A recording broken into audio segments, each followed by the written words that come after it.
Hello everyone, very good morning and welcome back once again to StudyIQ Ice English.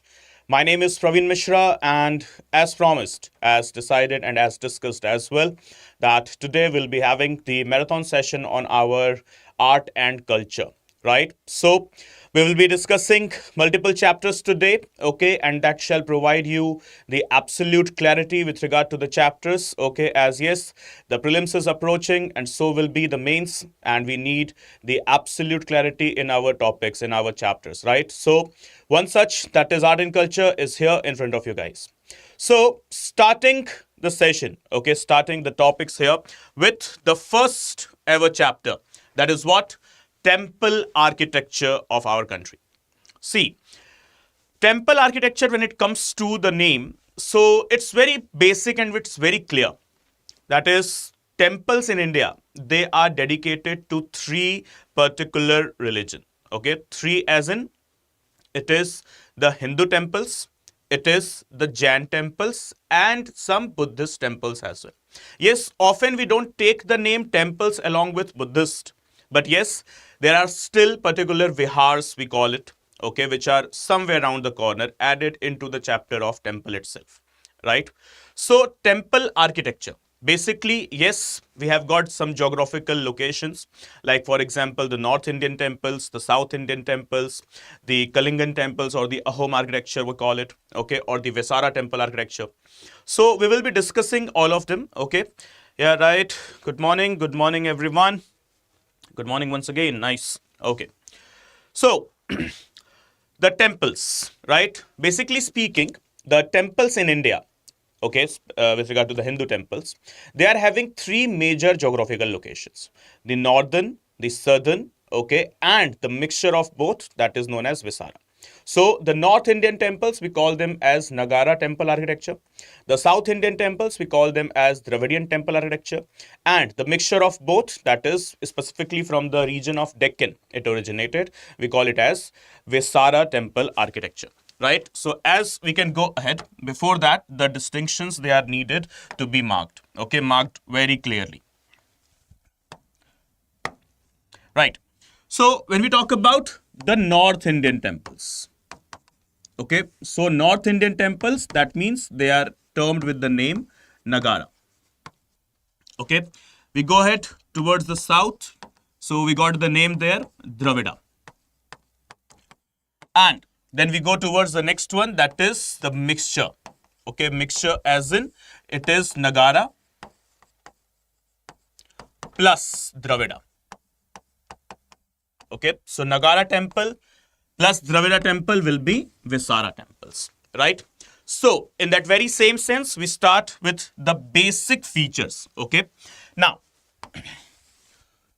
basic traits or basic features of temples.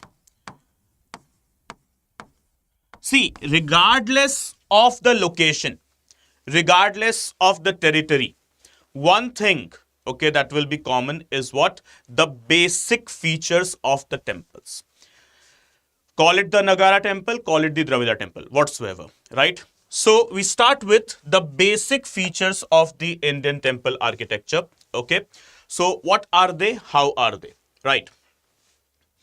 So the first one is what we call it as the Garbha Griha. Okay, what? Garbha Griha, that is basically the word sanctum, which is, in simple terms, it is a small cubicle or a small chamber, okay, with one single entrance, okay, and it is a particular room which is used to place the icon of the deity, that is the statue of the deity, whomsoever the temple is dedicated. Right? Okay. So simply speaking, what we have got Garbhagriha as in the icon. Okay. There is the house of the icon or the chamber of the deity, basically. Okay. So first thing which will be common in every Hindu temple will be what? The Garbhagriha. As you can see, okay, inside there is a deity, that is basically here it is referring to the Shivling. Okay. Single entrance. Okay. A small cubicle, a small room inside the temple, right? So this is what we call it as the Garbhagriha. So it will be common once again in each and every temple, right? Next, we have got the mandap. Mandap as in, no, not that mandap that you are thinking immediately with regard to the word. That where the marriage ceremony take place, right? With that Havan Kund and the fairas where they do take place. That is also mandap. Yeah, that is also mandap. But when it comes to temple architecture, what is the word mandap here?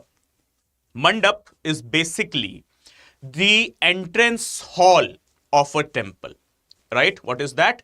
Entrance hall of a temple. So the entrance of the temple, which may be in two shapes. It could be portico or it could be colonnaded. So it is a hall that incorporates the space for a large number of worshippers and is what is called as mandap. Okay, so the two things that are marked here, the mandap may be of two shapes. Two shapes as in it could be either portico or it could be either colonnaded. Okay, so how do we differentiate between the mandap, whether it is portico or colonnaded? So here we go. So on this side, what you are watching, okay, this one that is bit circular in nature, having that arc shape, okay, this is what is portico. And where you can watch something that is not arc shaped or not in the circular form. Okay, basically it could be a rectangular shape or it could be a square shape as well. Okay, and where the columns are made with the pillars. Okay, so this is what is called as colonnaded. So remember guys, when we talk about the temple architecture, okay, Hindu temple architecture specifically, so the entrance hall of the temple, that entrance hall will be considered what? Will be considered in the name of mandap. Mandap could be of two types. Two types as in it could be either portico, it could be either colonnaded. Okay, so this one is portico, this is which is actually bit circular in nature. Not bit, actually circular in nature or the arc shape. Right? The other one that is absolutely what? Absolutely in square shape or a rectangular shape whatsoever. But yes, it is pillared. Okay, pillared at the edges, not only in the circle. Okay, pillar at the square center, at the rectangular center, or as well as the edges. So this is what basically is portico and colonnaded. Right? So mandap. Next. So next we have got the shikhar. Shikhar as in the temple tower. Each and every temple comprises a tower, and that tower is called as shikhar. Shikhar in North Indian temple as in Nagara temples, and women in the South Indian temples, that is the Dravidian temples. Okay, so this is what you can see, the temple tower. Okay, so shikhar, freestanding temple, tend to have a mountain-like spire, which can take the shape of a curving shikhar in North India and the pyramidal shape in the South India, that is termed as women. Okay, next. Vahan. Okay, Vahan, what is that? The mount or basically the vehicle of the temple's principal deity. Okay, together with a typical pillar or a dhwaj is positioned axially before the shrine. Exactly 90 degree in front of the shrine, that is in front of the main sanctum, that is Garbhagriha.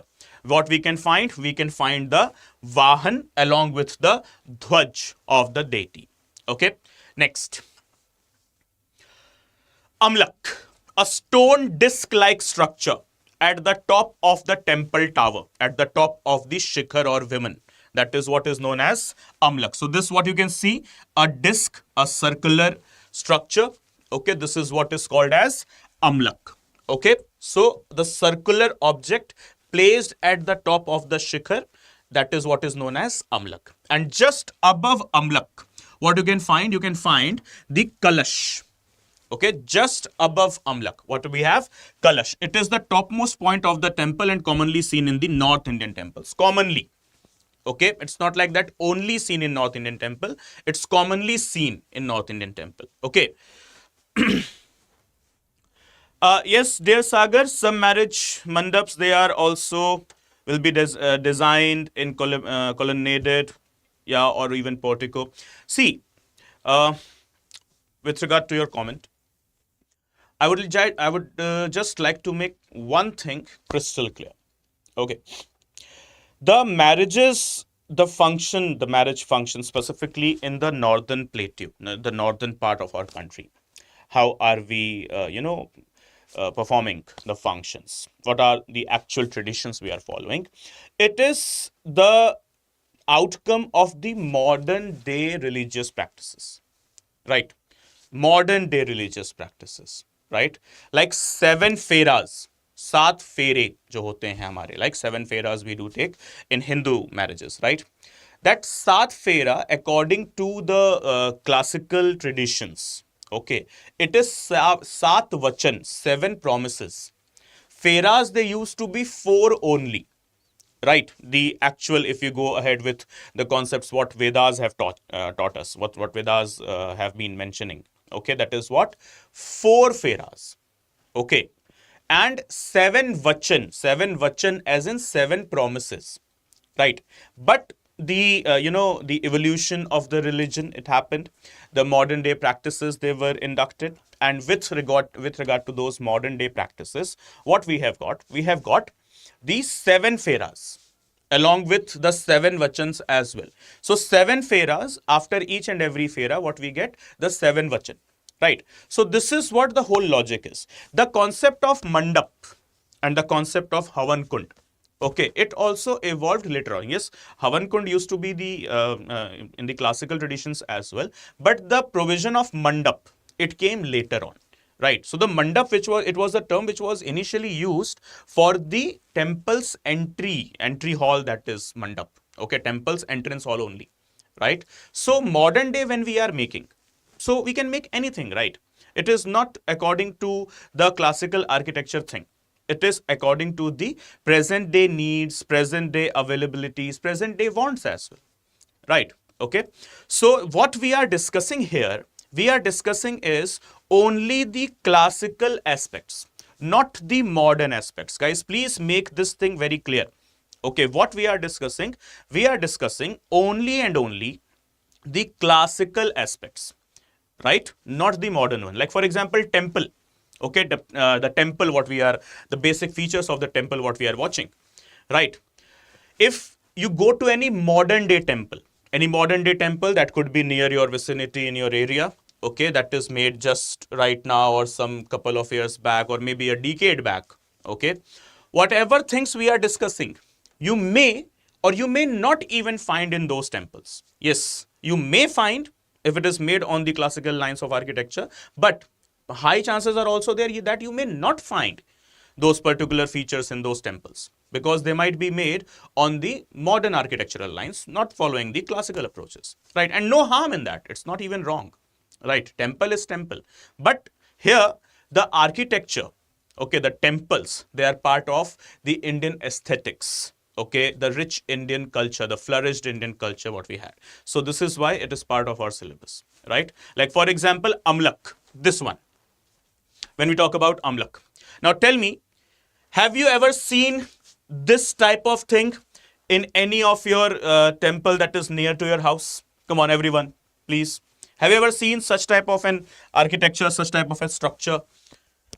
No, obviously not, right? High chances are there, no, right? Possible chances, right? But if you see any classical temple that is centuries old, okay, 400, 500 years, 1000 years old temple, then you will for sure find this structure, right? Okay, in the very same sense, this Kalash concept, you might or you might not find in your modern day temples, okay? This is what the principle or the features of the classical temple architecture, right? Okay, so what is now Kalash? Coming to the point. Kalash is the topmost point of the temple and commonly seen in the North Indian temples, right? So at the top of Amlak, what we have got Kalash, okay? Next is what? Antaral or vestibule. We can call it as Antaral or we can also name it as vestibule. What is this? So vestibule or Antaral is the transition area between the Garbhagriha and the temple's main hall, okay? That is Mandap. Okay, so Antaral, a transition area between the Garbhagriha and the temple's main hall, that is Mandap. So as you can see, here we have got the Garbhagriha, opposite side we have got the Mandap, and at the mid here, okay, we have got a transition area, a gap area that we mention it as the Antaral.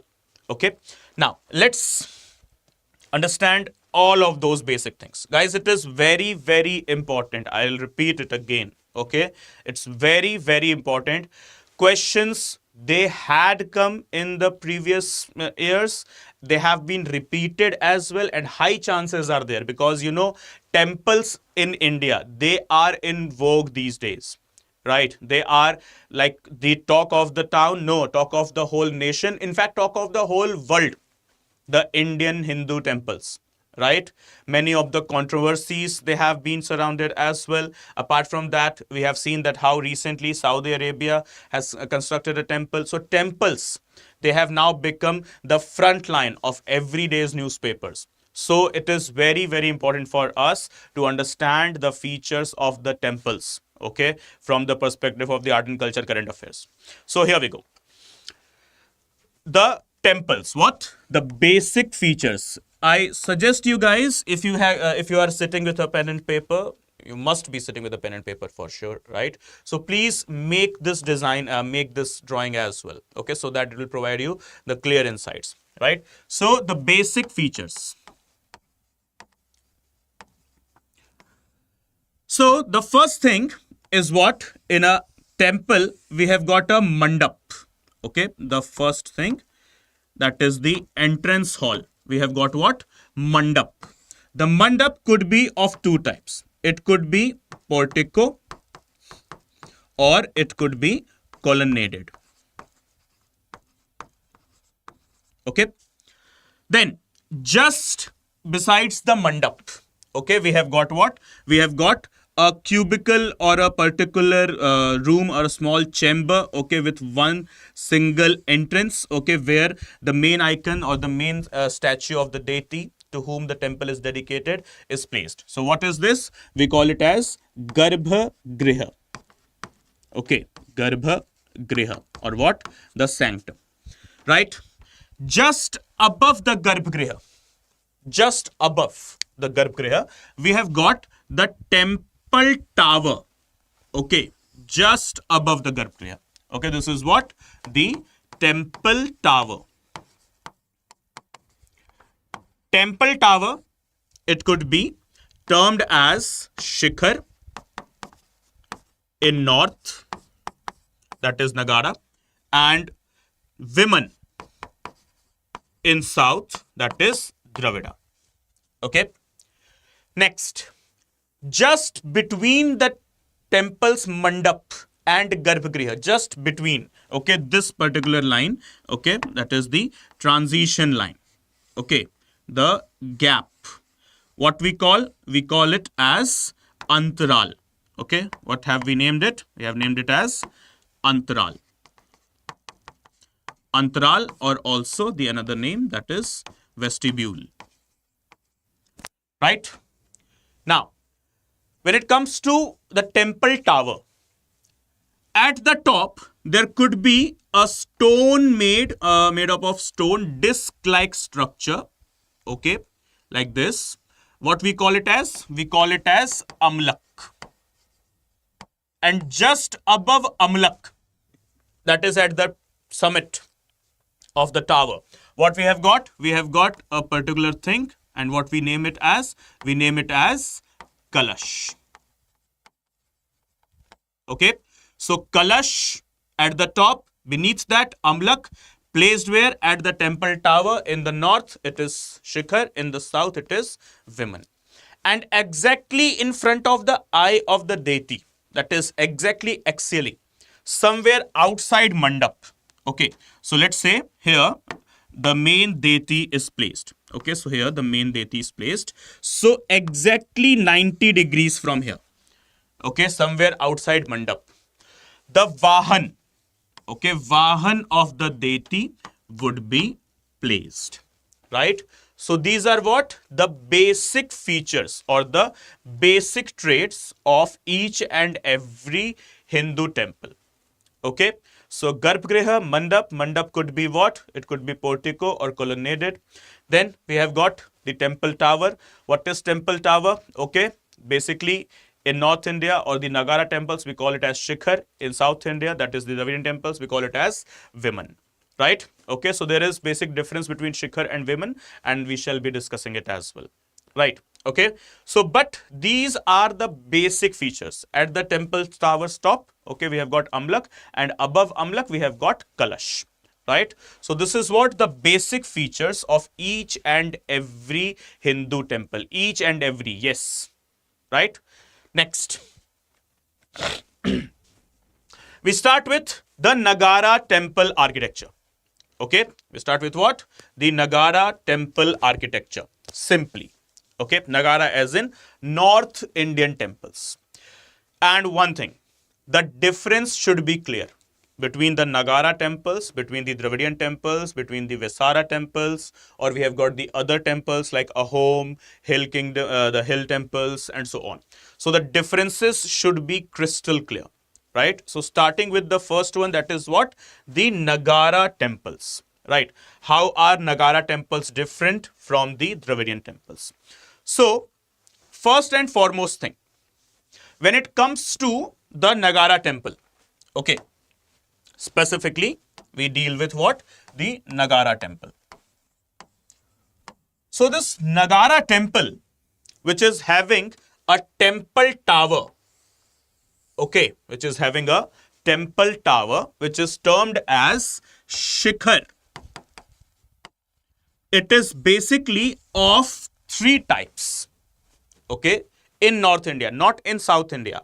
Only and only in North India, that is in Nagara temples, okay, Shikhar is of three different types, okay. And what are these three different types of Shikhar? Okay, so it is termed as Latina,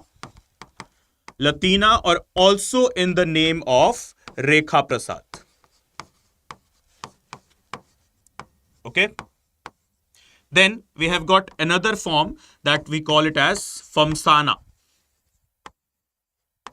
And then we have another one as well that is known as what? Vallabhi.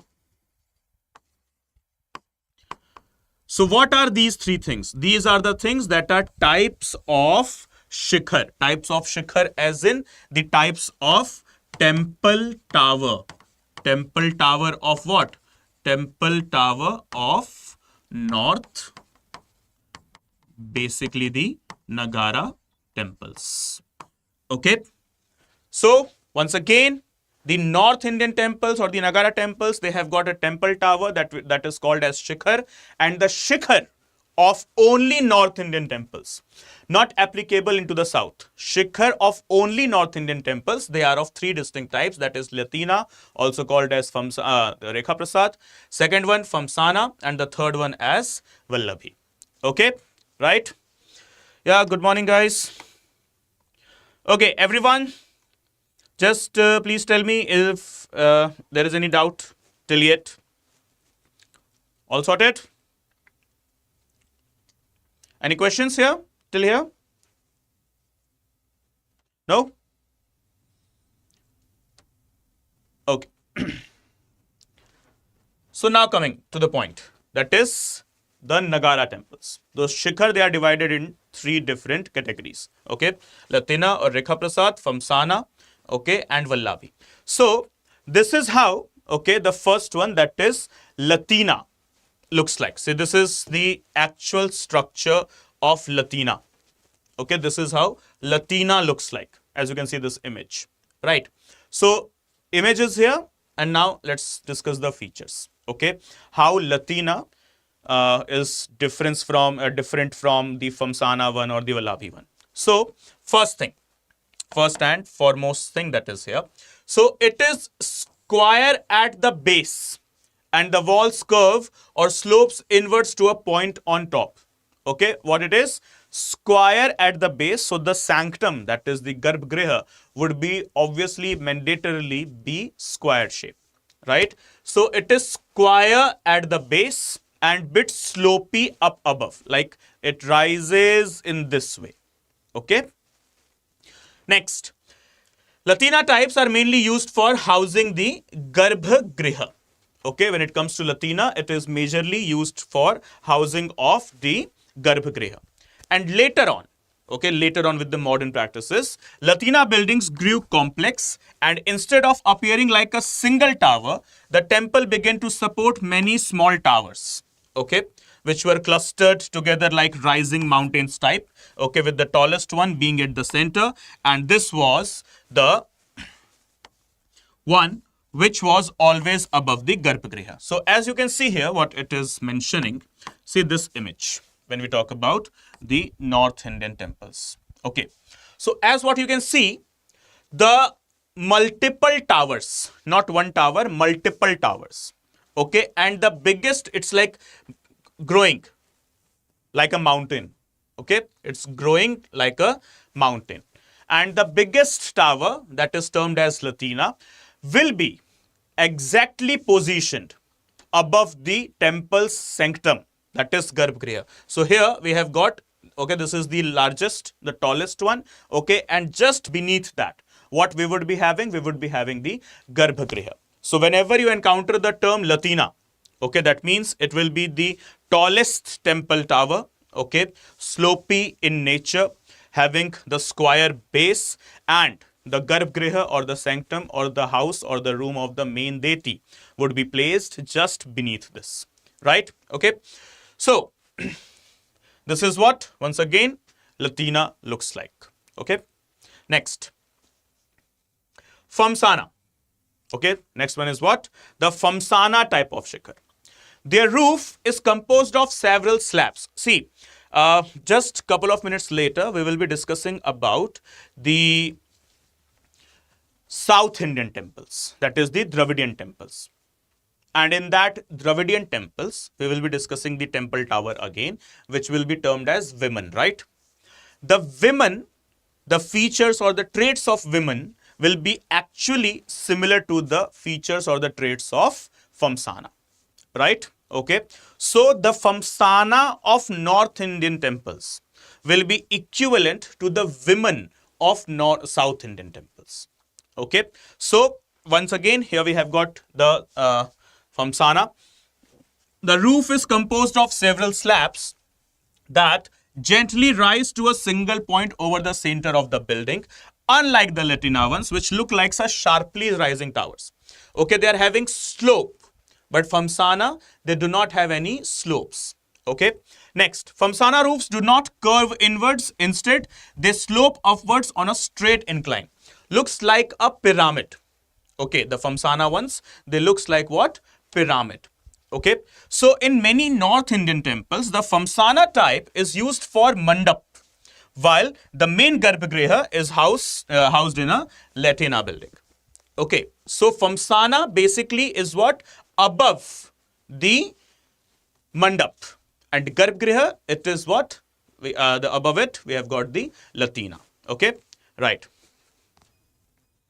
Any difference in the height, sir, dear Arun? Not exactly. Okay, height is something which was not much fixed. Okay, height was something which was, absolutely on the discretion of the architecture. Okay, and the one who is making it, right? Yeah, good morning, guys. Many of you are late. Why so late? Right? Okay. Noted? All set? The difference between Latina and Famsana. Latina will be used, okay, as the tower of Garbhagriha, whereas Famsana will be used as the tower of Mandap. Latina bit slopy in nature, okay. Famsana will be straight upward, okay, and having multiple slabs. That is what the basic difference between Latina and Famsana is. So Famsana looks like this, okay. So not much of the curves, not much of the slopes, okay. It is rising gently, okay, with multiple slabs, okay. As you can see, the slabs are kept, the slabs are made, okay. Yeah, yes, Sagar, correct. Latina is Garbhagriha and Famsana will be for Mandap. Yeah, okay. So this is Famsana, right? Next, Vallabhi. Vallabhi, one of the most interesting one. Firstly, let's see how Vallabhi looks. This is how Vallabhi looks. Doesn't it looks like a Sanduk? You know Sanduk? What is Sanduk? A vault. Yep.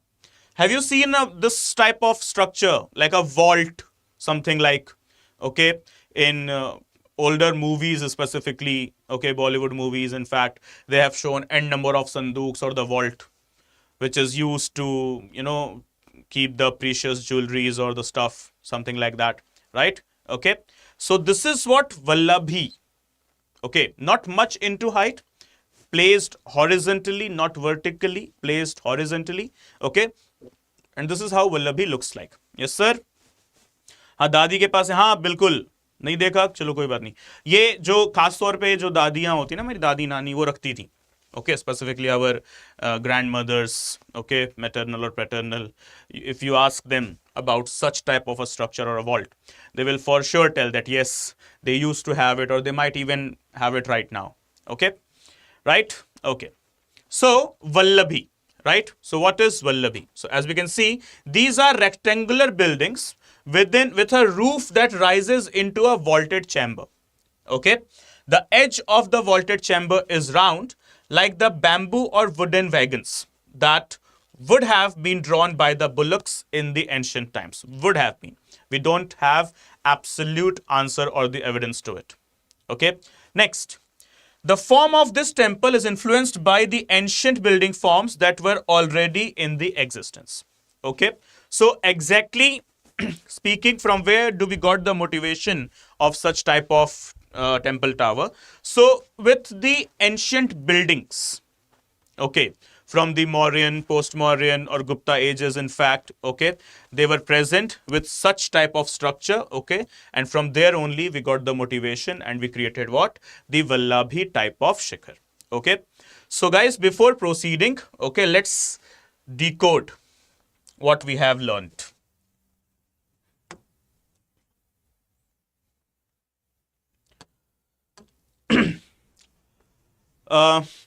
See guys, I am very bad at drawing, right? I'm very bad at drawing. So please do not judge my drawing. I will just request, okay? I have learnt the art of drawing from the school of Majnu Bhai. You know Majnu Bhai? हाँ जानता है कोई इधर मजनू भाई को? Who is Majnu Bhai? Anyone? A very great painter. Anyone aware with the name Majnu Bhai? Huh? No one? Okay. So Majnu Bhai is the comic character from one of Indian movies, Bollywood movies actually, okay, that we call as Welcome. Yeah. And if you know Majnu Bhai, okay, so you know how great painter he was. है ना? How great painter he was, you would be aware. So point is, I am also one such painter. Okay. Ha, Anil Kumar played that. Anil Kapoor actually played that character. Yeah. So coming to the point here, please don't judge me on my drawing. I'm very bad at it. Okay, but still, yeah, we have to go ahead with the diagram, right? So let's say there is a temple. Okay, this is what a temple is, and this is the mandap, and this is the garbhagriha. Okay, so in North Indian temples, this is what we are dealing with, the North Indian temples, and once again, North Indian temples are also known as Nagara temples. Okay, so this mandap would be having a tower, and this would be what? This would be the tower that is absolutely made on the Famsana lines. Okay, but the very same temple, okay, the Garbhagriha, that is the sanctum of it, would be bit curvy in nature. Okay, and this will be what? This will be Latina. Okay, so Latina or Rekha Prasad. Okay, Latina or Rekha Prasad temple tower is used to house the sanctum. Sanctum as in the actual name will be Garbhagriha. Okay, is that understood guys, the difference? जिस दिन मैं brush उठाता हूं उस दिन मैं gun नहीं उठाता. Well, हाँ, आज अभी ब्रश उठाया अपन ने, ठीक है. Nice, really nice. Yeah. So this is the best drawing I can make. I swear this is my best drawing. Okay. Yeah. Noted, all of you? The difference is clear? Yeah. Okay. And then we have got a vaulted type of shikhar as well. Okay. We have got the vaulted type of shikhar as well that is placed on the rectangular building. Okay. And it could rise to something like this. Okay. So this could have the vaults. Okay. So it could have something like this. Okay. So this is what we call as, yes, Vallabhi. Okay.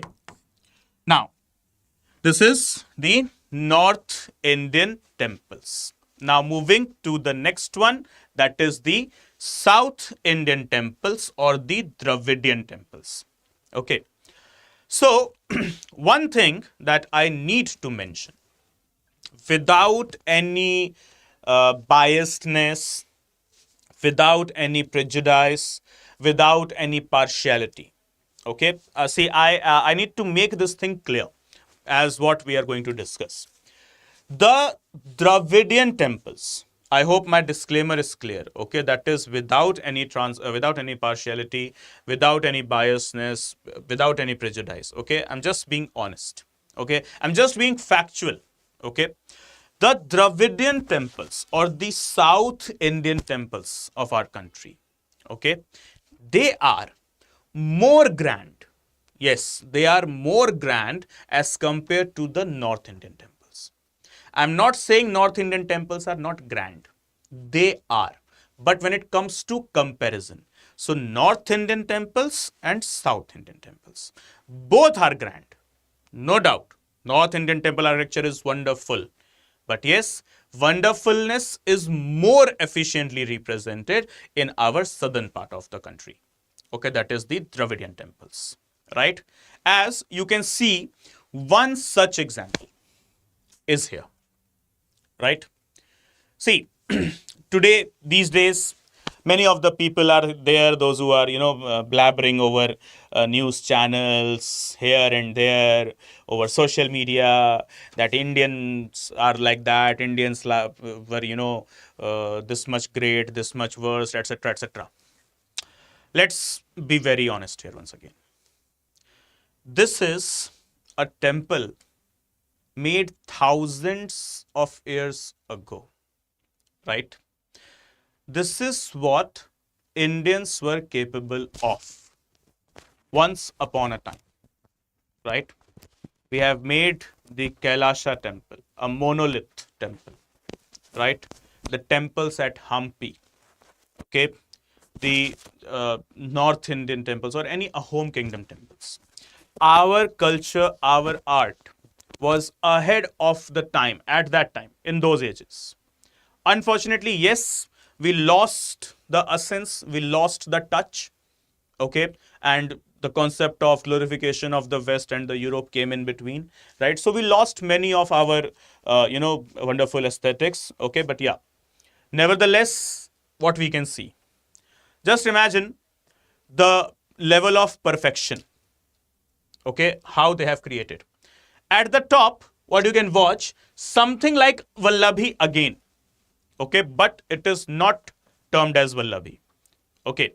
This is the temple tower of the Dravidian temple, that is the South Indian temples, okay, and we call it as women, right?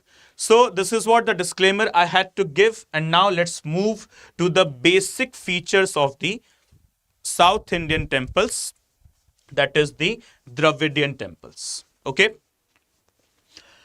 Unlike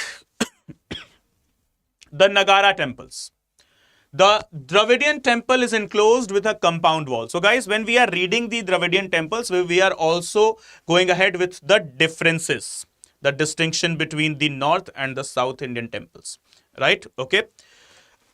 Yeah, the height differs from Vallabhi, right? Correct, Arun. Right. So coming to the point. So once again, please remember, while we are discussing the Dravidian temples, we will be also discussing the difference of the Dravidian temples with the Nagara temples, right? So unlike the Nagara temple, unlike the Dravidian temples, they are enclosed with a compound wall, first thing. And since there is compound wall, okay, since there is compound wall, right? So obviously it would have an entrance gate as well, right? So the front wall has an entrance gateway, which is known as Gopura or maybe Gopuram, okay? So because the South Indian temples, they have got what? They have got a compound wall. And this compels the architecture to have an entrance gate as well. And this entrance gate is termed as what? Either with the name Gopura or maybe Gopuram. Okay. So what is Gopura or Gopuram? The entrance gate of the Dravidian temples. Next. The shape of the main temple tower, once again, Viman. That is termed as Shikhar in north. Next.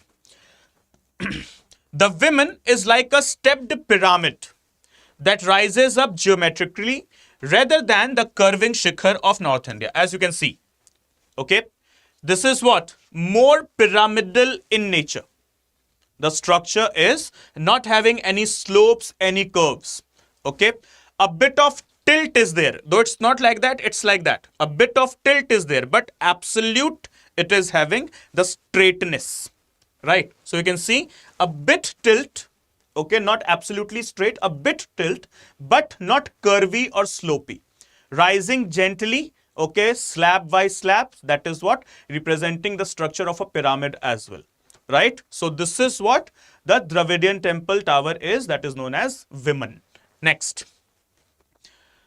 In South India, the word Shikhar is used only for the crowning element at the top.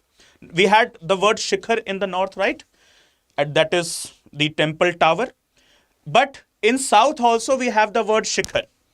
But in south, that is in Dravidian temple, we mention the word Shikhar, okay? We mention the word Shikhar only for the crowning element. Okay, let's say for example, in South India, Shikhar is this one. Okay, like type of the Kalash. Okay, the Kalash we have in north. Okay, we have got the Kalash in south as well. But in south, we call the Kalash as Shikhar. Right? That is what. Can we say almost straight? Yes, dear, it is straight.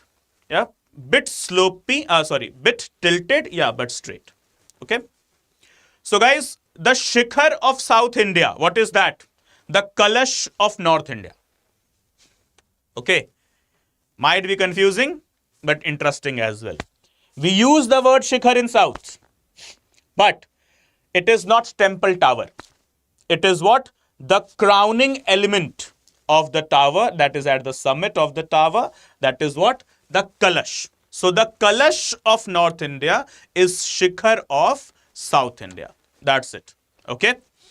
So once again, the basic features, okay, straight, pyramidal in shape, no curve, no slope, nothing like that. Okay, and yes, one more thing that is added here, that is the temple entrance gate, okay, that is termed as Gopura or Gopuram, right?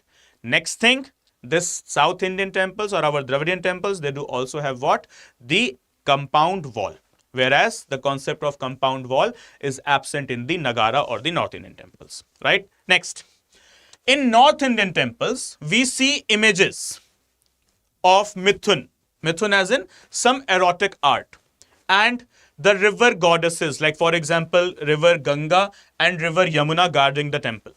But in the Dravidian style of temple architecture, okay, instead of these sculptures, we see the sculptures of fierce Dwarpal or doorkeepers guarding the temple. Okay, so let's understand this difference before moving ahead. Okay. If it is, okay, if in case it is, let's say it is the Nagara temple, then the walls of the temple, okay, the walls, they are painted with some paintings, okay, some drawings are done there. What type of drawings? The drawings could be some erotic thing. Erotic thing as in, like for example, it is termed as Mithuna. Okay. Or if not erotic, if not mithun, then it could have the paintings of rivers. Which rivers? Rivers, basically, it could be river Ganga. Okay. It could be basically river Ganga, or it could be river Yamuna. In case it is North Indian temple. Okay. Right? In case it is North Indian temple. So the walls of the temple would be having what? Would be having either the paintings of river Ganga or river Yamuna, or it could have the paintings of Mithun. Mithun as in some erotic things. Simple. That's it. Okay. If in case it is the Dravida temple. On the contrary, opposite side, if in case it is the Dravida temple. So once again, the walls would be having the image of Dwarpal. Dwarpal as in Dwarpal, that is the guard. Guard which is looking very, strong and fierce with some grand mustache. Okay, a spear in the hand, like bhala. Okay, a spear in the hand, grand mustache, well built up body. Okay, so a fierce Dwarpal, okay, could be seen in the Dravidian temple walls. Okay, but when it comes to the Nagara temple walls, it could either have the paintings of river Ganga or river Yamuna. Only two, neither the third river would be there. Or else, if not the paintings of the rivers, then we could have the erotic art, that is, in local terms, we call it as Mithun.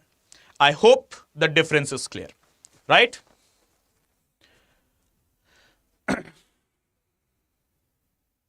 Yes, Sagar, that's correct.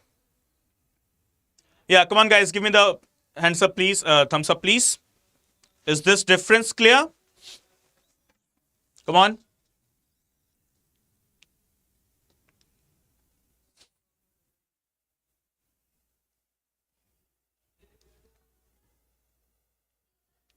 Hope so.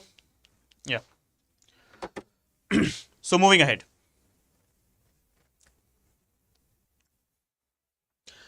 So the next difference. A large water reservoir or a temple tank enclosed in the complex is general in South Indian temples. So there could be a water tanki, a tank, what we call, right? So a tanki or a tank or a tank or a sort of a reservoir, water reservoir should be there. Okay, where? In the Dravidian temple. And along with the water reservoir, the Dravidian temples, they also possess the elements of multiple or subsidiary shrines. In classical Nagara temples, there is only one deity in one temple. Okay, but in classical Dravidian temples, there could be multiple deities in one single temple. Okay, so subsidiary shrine concept is also there, either incorporated within the main temple tower or could be located as a distinct, separate small shrine beside the main temple. The North Indian idea of multiple shikhar rising together as a cluster was not popular in Dravidian style. Okay, Dravidian style, they would have just one temple tower, that is Viman. The Nagara style, they could have multiple temple towers, that is Shikhar. Okay, so the other sort of differences that we need to mark. When it comes to the Dravidian temples, okay, specifically the Dravidian temples. Guys, I hope you guys are making these diagrams, right? I hope you are making these diagrams. Very important. Just reading won't help. You need to have the diagrams as well, right? So let's say this is the Dravidian temple. So we have got a mandap. Obviously, we have got the sanctum, that is the Garbhagriha as well. But one thing that we haven't seen in the north, but is present in the south, that is what? The compound wall of the temple. Okay, what is that? The compound wall of the temple. And let's say This is the entrance. Okay, let's say this is the entrance. So at the entrance, exactly at the entrance, what we can witness? We can witness a grand gate, entrance gate. Okay, exactly at the entrance. This is what we term it as Gopuram. Okay, and next thing, somewhere inside the compound of the Dravidian temples, what we have? We have a water reservoir. It could be anywhere. The location is not fixed. Okay, let's say for example, it could be just near the Garbhagriha, it could be near the Mandap, it could be anywhere. Okay, but just one. Anywhere, but how many? Just one, not multiple of them, just one of it. Okay, so this is what? This is a water reservoir. And inside the compound of the temple, inside where? The compound of the temple, what we could have? We could also have the multiple shrines. Okay, the subsidiary shrines. Okay, what we call it as subsidiary shrines, representing other god or goddesses, other deity. Okay, so guys, make it clear the difference. Nagara temple, do they have any temple tower? No. Dravidian temple, yes. Nagara temple, any entrance gate? No. Dravidian temple, yes. Nagara temple, any subsidiary shrines? No. Dravidian temples, yes. Okay, then Nagara temples, any sort of Dwarpal. Dravidian temples, yes. Okay. Nagara temples, water reservoir? No. Dravidian temples, water reservoir? Yes. Is that understood? I hope. Okay, so let's make a chart as well. Okay, the chart of the differences. So on one side, we have got the Nagara. And the other, we have got the Dravida. Right? So, the difference. The very first difference. The wall would be having the paintings of Mithun or river. Rivers. What rivers? Ganga or Yamuna. Okay. Here, the wall. They will be having the paintings of what? Dwarpal? Yeah, fierce Dwarpal. Then, do we have concept of water reservoir?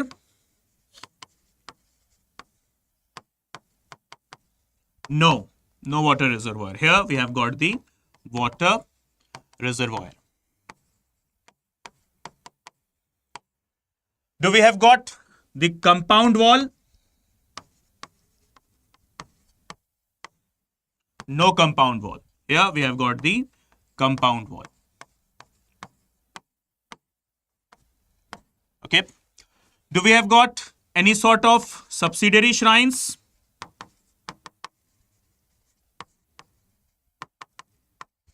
No. Here we have got the subsidiary shrines. Okay. Yes. Then opposite side here. Do we have got the Gopuram or the entrance gate? No. But here we have got the Gopuram. That is the entrance gate. Okay. So this is what the basic difference is. No Gopuram, no subsidiary shrines, no compound wall. Okay. No water reservoir. Here, yes. Okay. We have got the water reservoir, compound wall, subsidiary shrines and Gopuram. Okay. I hope the difference is clear. Vishal dear, I am live. Right.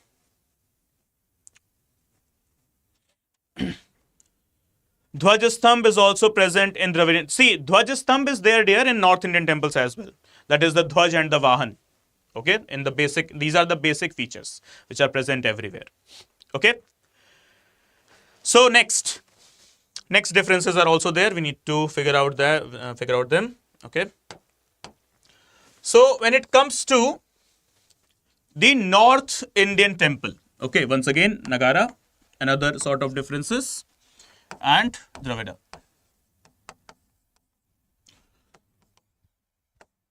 So here, the temple tower is known as in the name of Shikhar.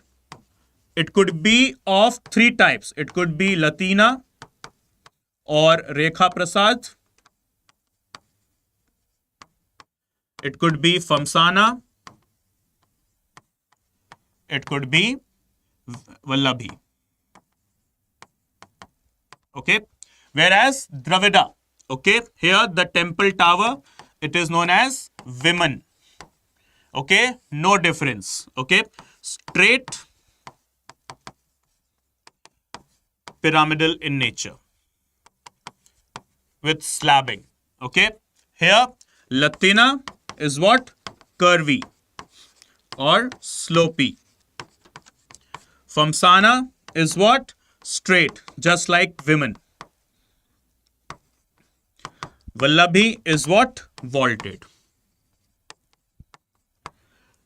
All the basic differences. In Dravida, in Dravidian temple, we use the word Shikhar, but it is for the Kalash of North. I hope all the differences are clear. Right? So we have got a bit of more differences, not just, okay. Just like we have got variations in temple tower in the north. Okay, in the upperwards region, that is north, we have got variation in the temple tower. But when it moves towards the south, we have got the variation in temple's structure, not temple tower. Okay, I must write here because this is a big difference and you might get confused. Okay, make it clear, everyone. Please be very specific.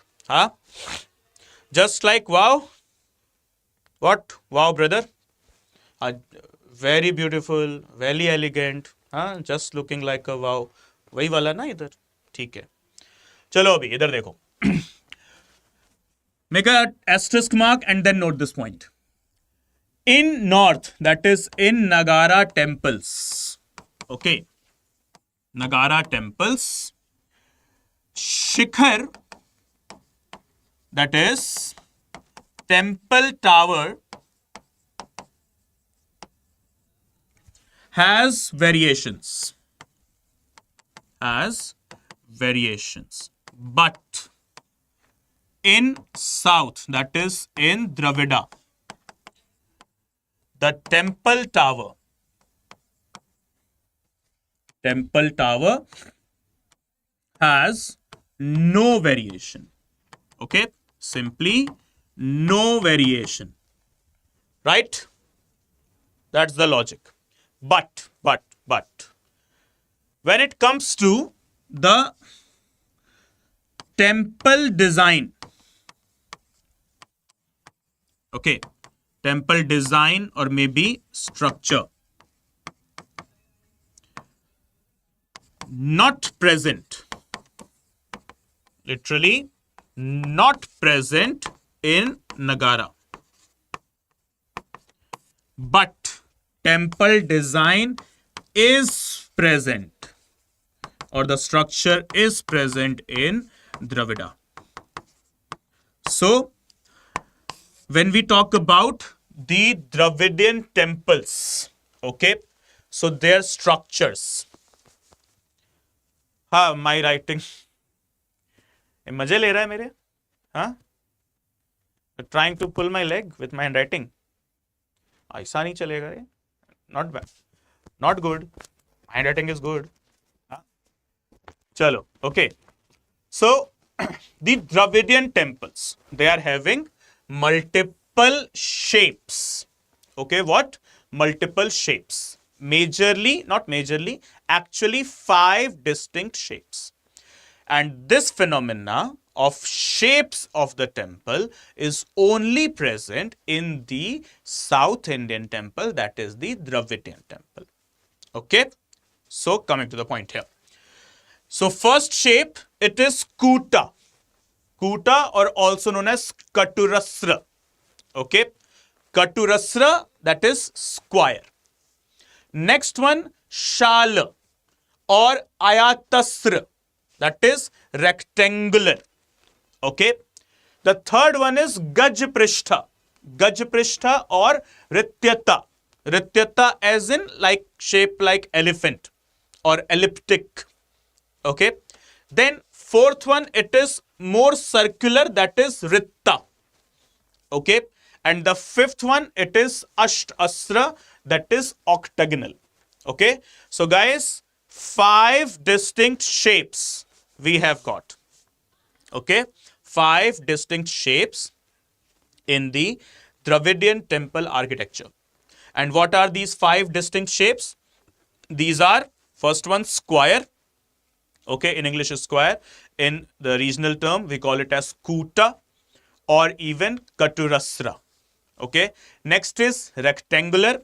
Rectangular as in the regional language, Shal or Ayatasra. Right?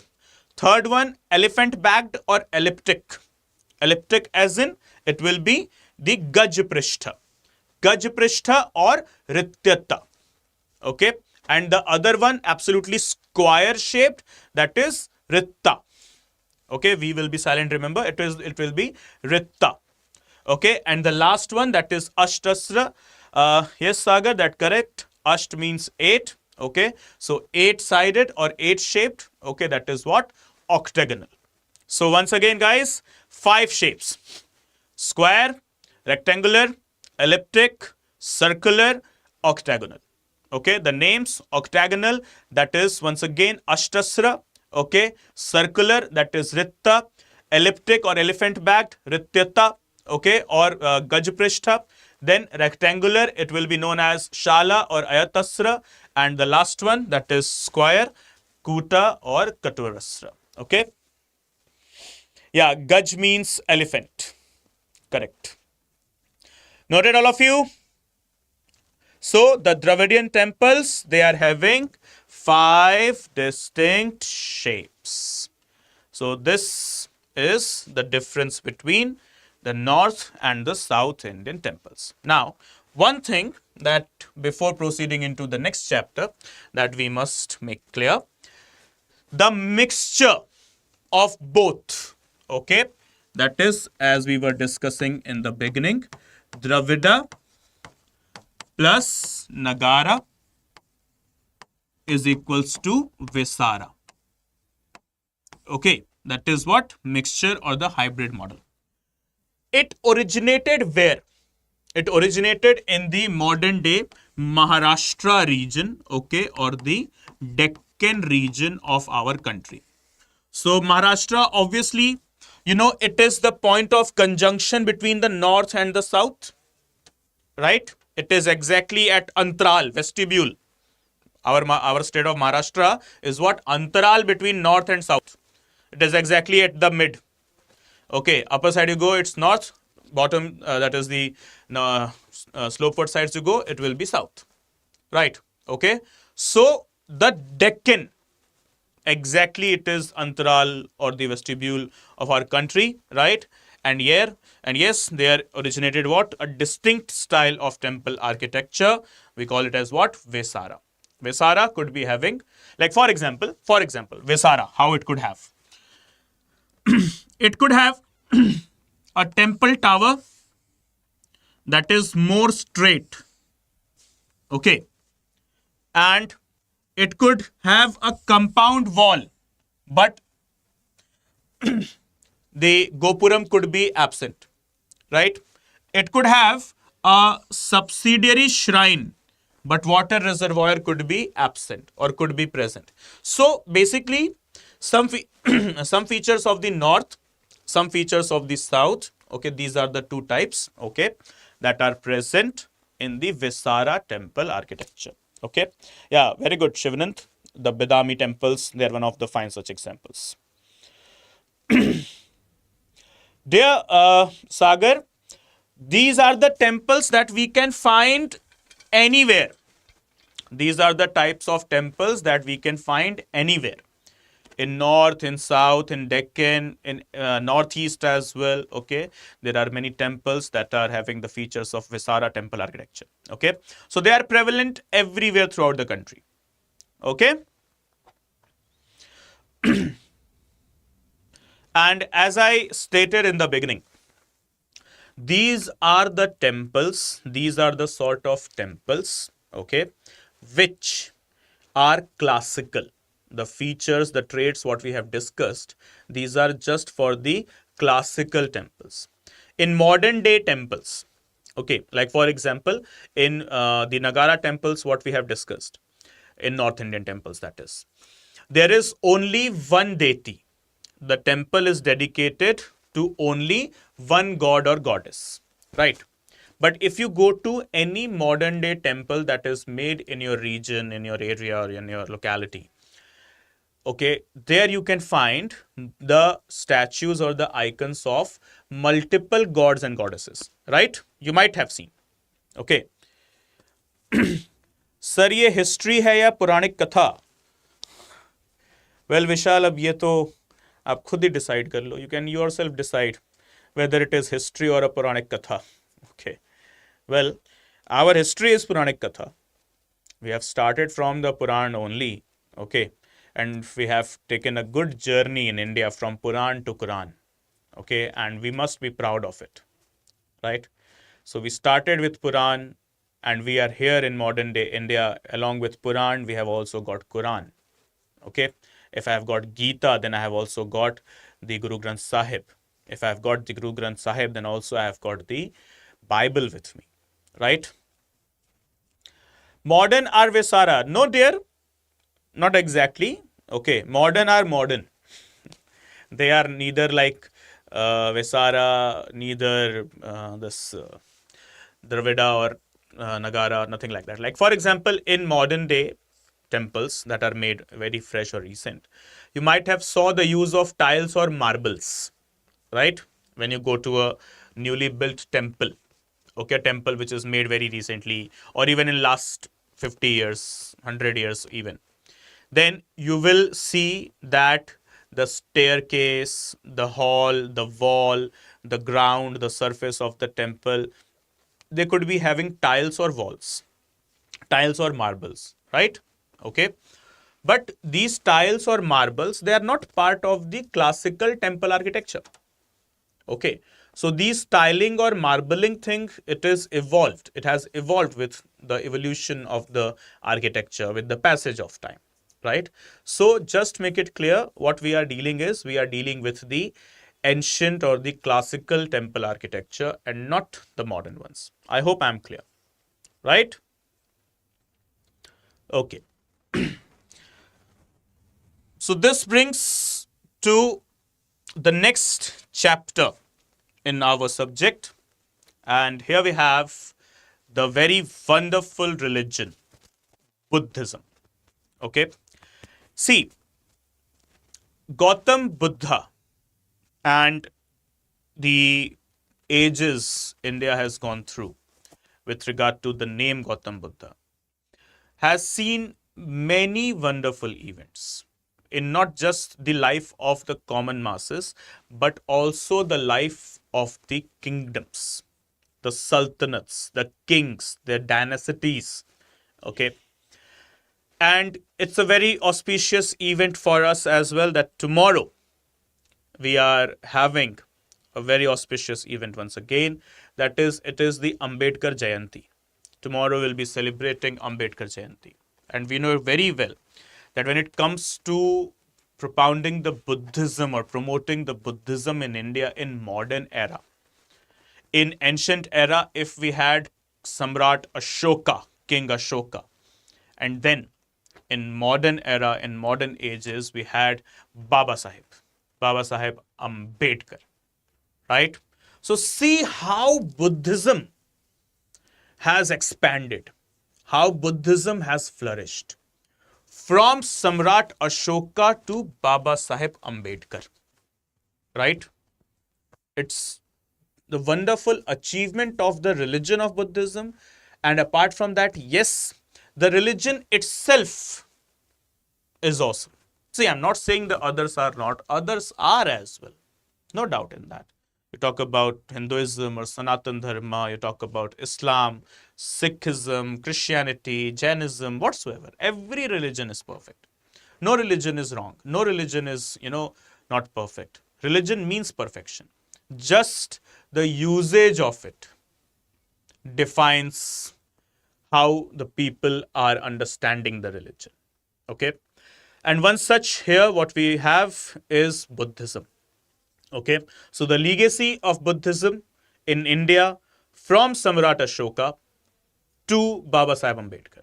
Now, before starting this particular chapter, just let's discuss one point.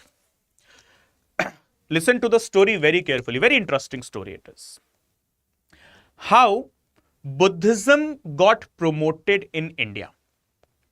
If I ask you that who was the biggest proponent or promoter of Buddhism in India, so you have just one name. It was King Ashoka, Samrat Asoko in the Pali language, what has been mentioned, right? So King Ashoka. What happened to King Ashoka? Why suddenly Ashoka started promoting or propounding Buddhism a lot?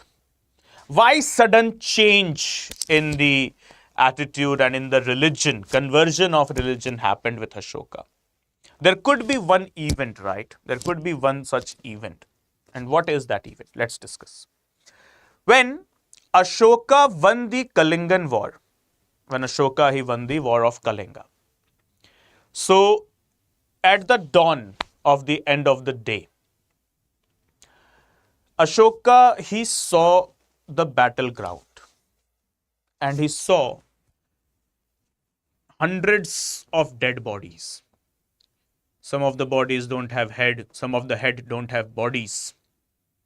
Okay, the body organs, the blood bath, everywhere. The whole soil was converted into red. Though it was not red soil, okay, but yes, the soil was converted to red. So Ashoka, though he won the war, but he lost his heart there. He lost his feelings there. His feelings were absolutely distorted watching the bloodshed, the bloodbath of the war. And he was of the opinion, damn man, I could have prevented this massacre. This could have been prevented, right? And he went into absolute remorse, pain and grief. Now he was regretting what the hell I have done, right? And one day while he was sitting in his court along with his ministers and the other nobles, so someone entered the courtroom from his officials only, and said, Ashoka, Samrat,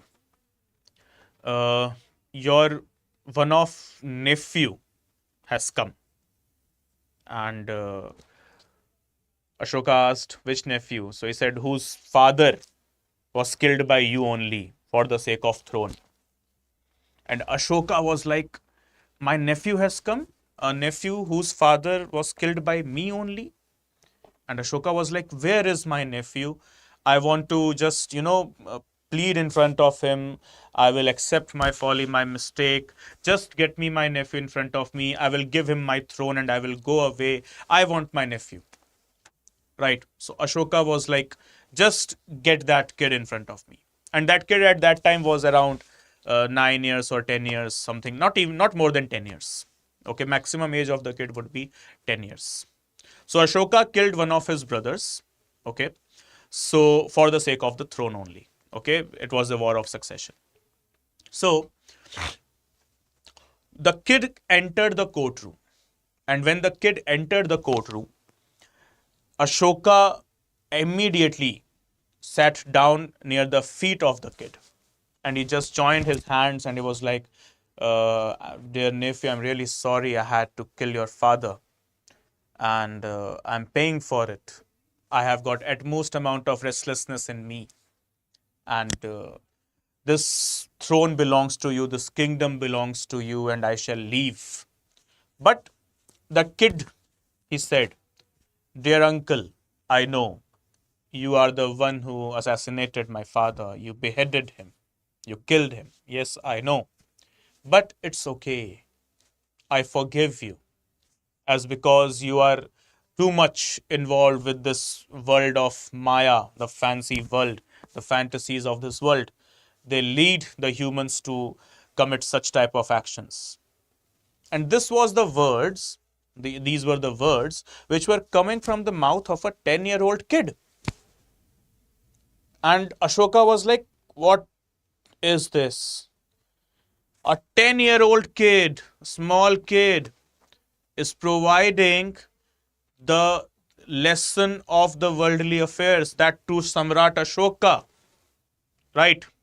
And Ashoka was like, man, where did you got this much of peace in yourself? Then the kid answered that, uncle, I have left the worldly affairs, the Maya of this world, the fancies of this world, and I have, just attained the concept of moksha and so on, and I am living in peace. And what was the thing Ashoka wanted at that time? Ashoka wanted any expansion, any treasure of the empire or kingdom. No, Ashoka was having just one thing. That Ashoka actually wanted just one thing that he didn't had was peace, a proper sleep. And then he asked the kid, how can I attain this peace? So that kid said, you come to Buddhism, right? And from there, King Ashoka, he entered into the realm of Buddhism, into the religion of Buddhism, and then he literally found peace. He gave up the battles, the wars, and everything. He literally found peace, right? And while he found it, the peace, he thought that it's a very wonderful thing. And why not other people, they are also having it, right? So Ashoka started promoting Buddhism, right? Ashoka, he started promoting Buddhism. Okay. So her daughter, along with Ashoka, her daughter Sanghamitra, okay, and others, they were also just made to have one duty, that is promote Buddhism throughout the world. Wherever you can reach Southeast, you can reach the then Ceylon or Sri Lanka, right? Reach there and lead and just promote Buddhism. Let people know that they can attain moksha or salvation in their origin, in their living time period only, in their life only, through Buddhism, right? So this is how Buddhism started in India. Started promotion in having promotion in India through what? Through Samrat Ashoka, King Ashoka, right? So how is the story, guys? Come on.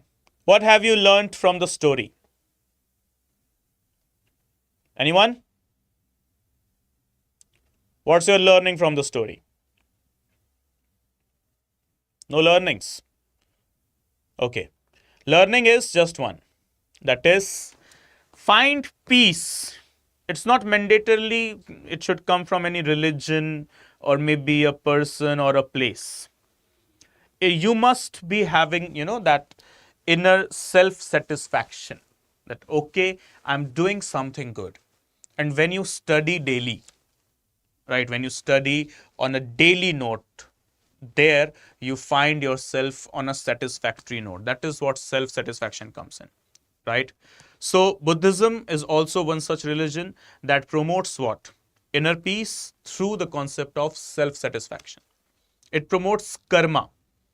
Karma as in karam, your duty. Perform your duties. Do your duties. Okay.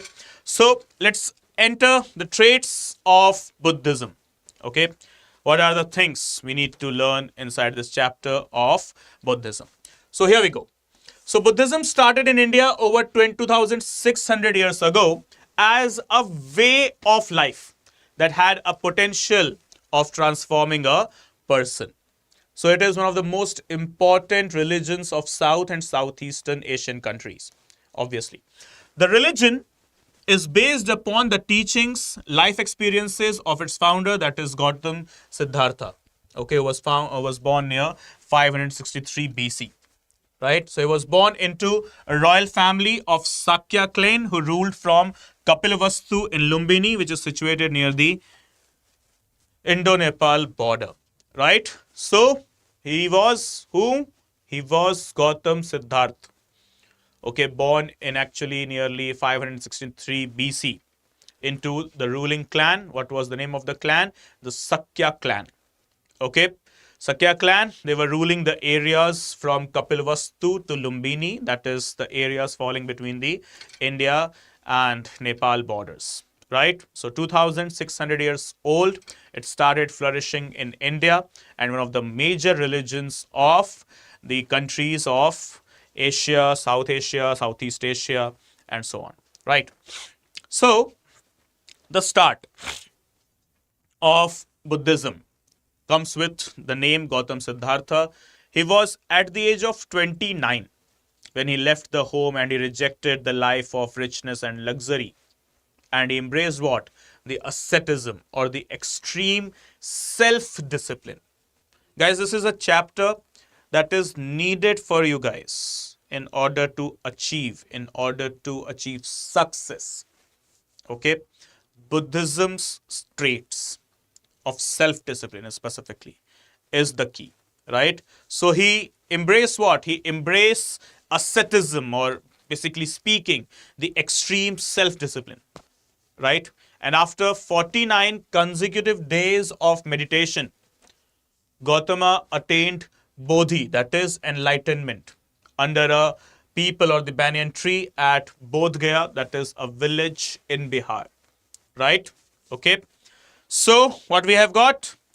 Gautam Buddha, age 29, left away all of his luxury and rich life, and then sat under a peepal tree, where in Bodh Gaya where it is, in Bihar, okay? And he meditated for continuously 49 days. And after the end of 49th day, he attained Bodhi as in enlightenment. Okay. And when he achieved that enlightenment, he just wanted to give this enlightenment to the whole world, whole globe. So for which Buddha gave his first sermon in the village of Sarnath, that is near the city of Varanasi, okay, in UP. So Bodh Gaya in Bihar, where he attained the Bodhi, that is enlightenment, and he gave his first sermon, the first teaching, into the city of Sarnath, that is nearly into the Varanasi. Okay, so this event of his first sermon is known as what? Dharma Chakra Pravartana. Okay, that is turning of the wheel of law. Right? What is that? Dharma Chakra Pravartana. Yep, 29 years he was when he left the luxurious life, and 49 days of meditation. Yep. Right, all of you.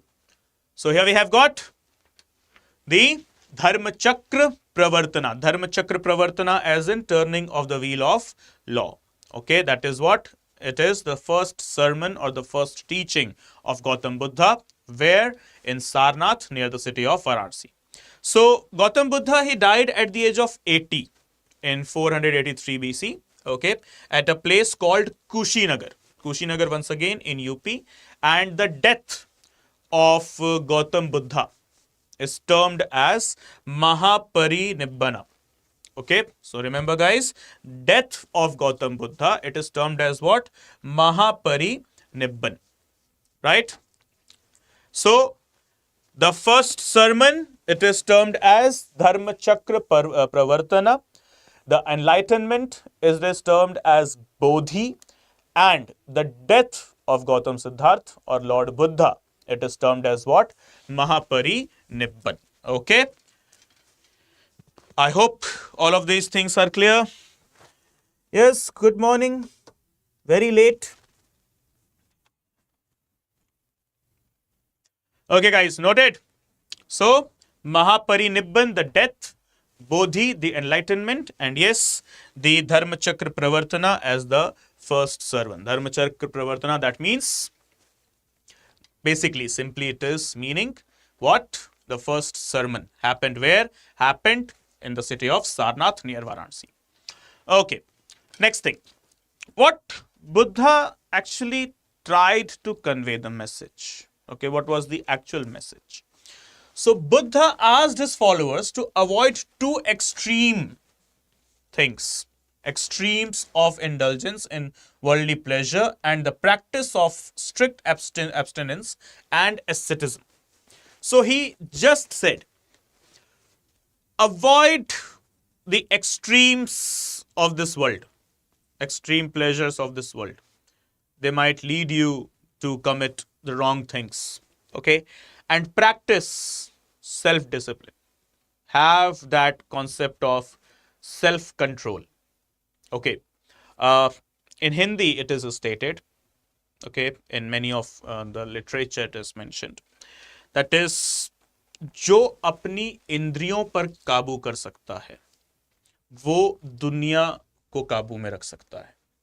So in English it will be, the one who can control his or her emotions can control the world. Right? See, the message Gautam Buddha has given just represent self-discipline, inner discipline. And one day you will see that you are either being followed by the world or the world is in your control. Right? Okay. So this is what Gautam Buddha's statement. So he ascribed, instead of the Madhyam Marg or the middle, okay, he ascribed what? The Madhyam Marg or the middle path, which was to be followed. Okay. So according to him, everyone was responsible for their own happiness in life, stressing upon the individualistic component of Buddhism. So whatever you have it because of your deeds, your actions. Okay, your actions are what you have, either happiness or sadness in life. So if you want happiness, represent absolute amount of self-discipline. Yeah, I'm not giving any sermon. Okay, this is still the art and culture class. Subject leads to these things. Okay, that it might feel that, oh ho, pravachan mein aa gaye kya? Nahi. You haven't come to any Baba's pravachan. Okay, this is still the art and culture class only, just representing the Gautam Buddha. Okay, so the main teachings of Buddhism or the main teachings of Gautam Buddha, they are encapsulated in the basic concept of four noble truths. Okay, so main teachings of Gautam Buddha, okay, they are how? They are encapsulated in four noble truths. Okay, what are these four noble truths known as? These four noble truths, they are known as the Arya Satchani. Okay, the four noble truths, that is what? Arya Satchani, and eightfold path or the Ashtangika Marg. Okay, so four noble truths, that is Arya Satchani, and eightfold paths, that is Ashtangika Marg. Okay, so what are these four noble truths and how do we get the eight noble paths? So guys, please make it clear. The first one, suffering or the dukkha, is the essence of the world. Suffering is what? Is part and parcel of your life. So if you are suffering, don't complain that I have got too much problems in my life. You are born as a human and suffering is your heritage. Right? Okay. Next, every suffering has a cause, that is samudaya. Next, suffering could be extinguished, that is nirodha. You can get rid of the suffering as well. Then, it can be achieved by following the Ashtanga Marga, that is eightfold paths. So, what are the four noble truths? The four noble truths, yes Sagar, that's correct. The first one is dukkha or the suffering. It is inevitable. Then, next one, every suffering has a cause. There is a reason. Like, I'll tell you,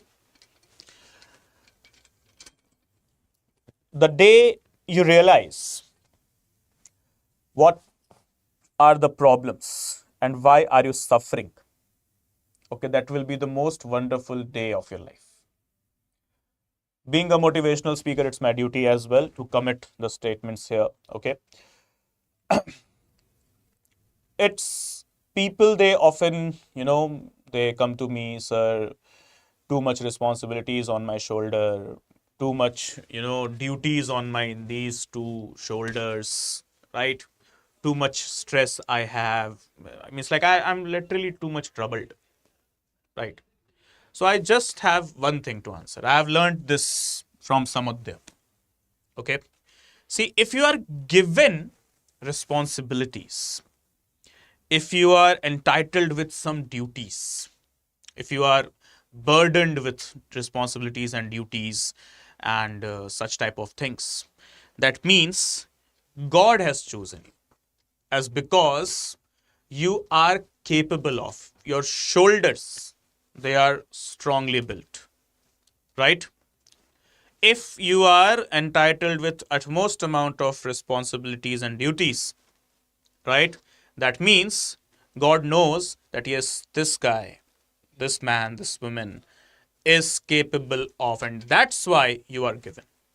Because in case if you were weak, if your shoulders would have been weak, right? Then you might, you might be someone who would be in a mental asylum, right?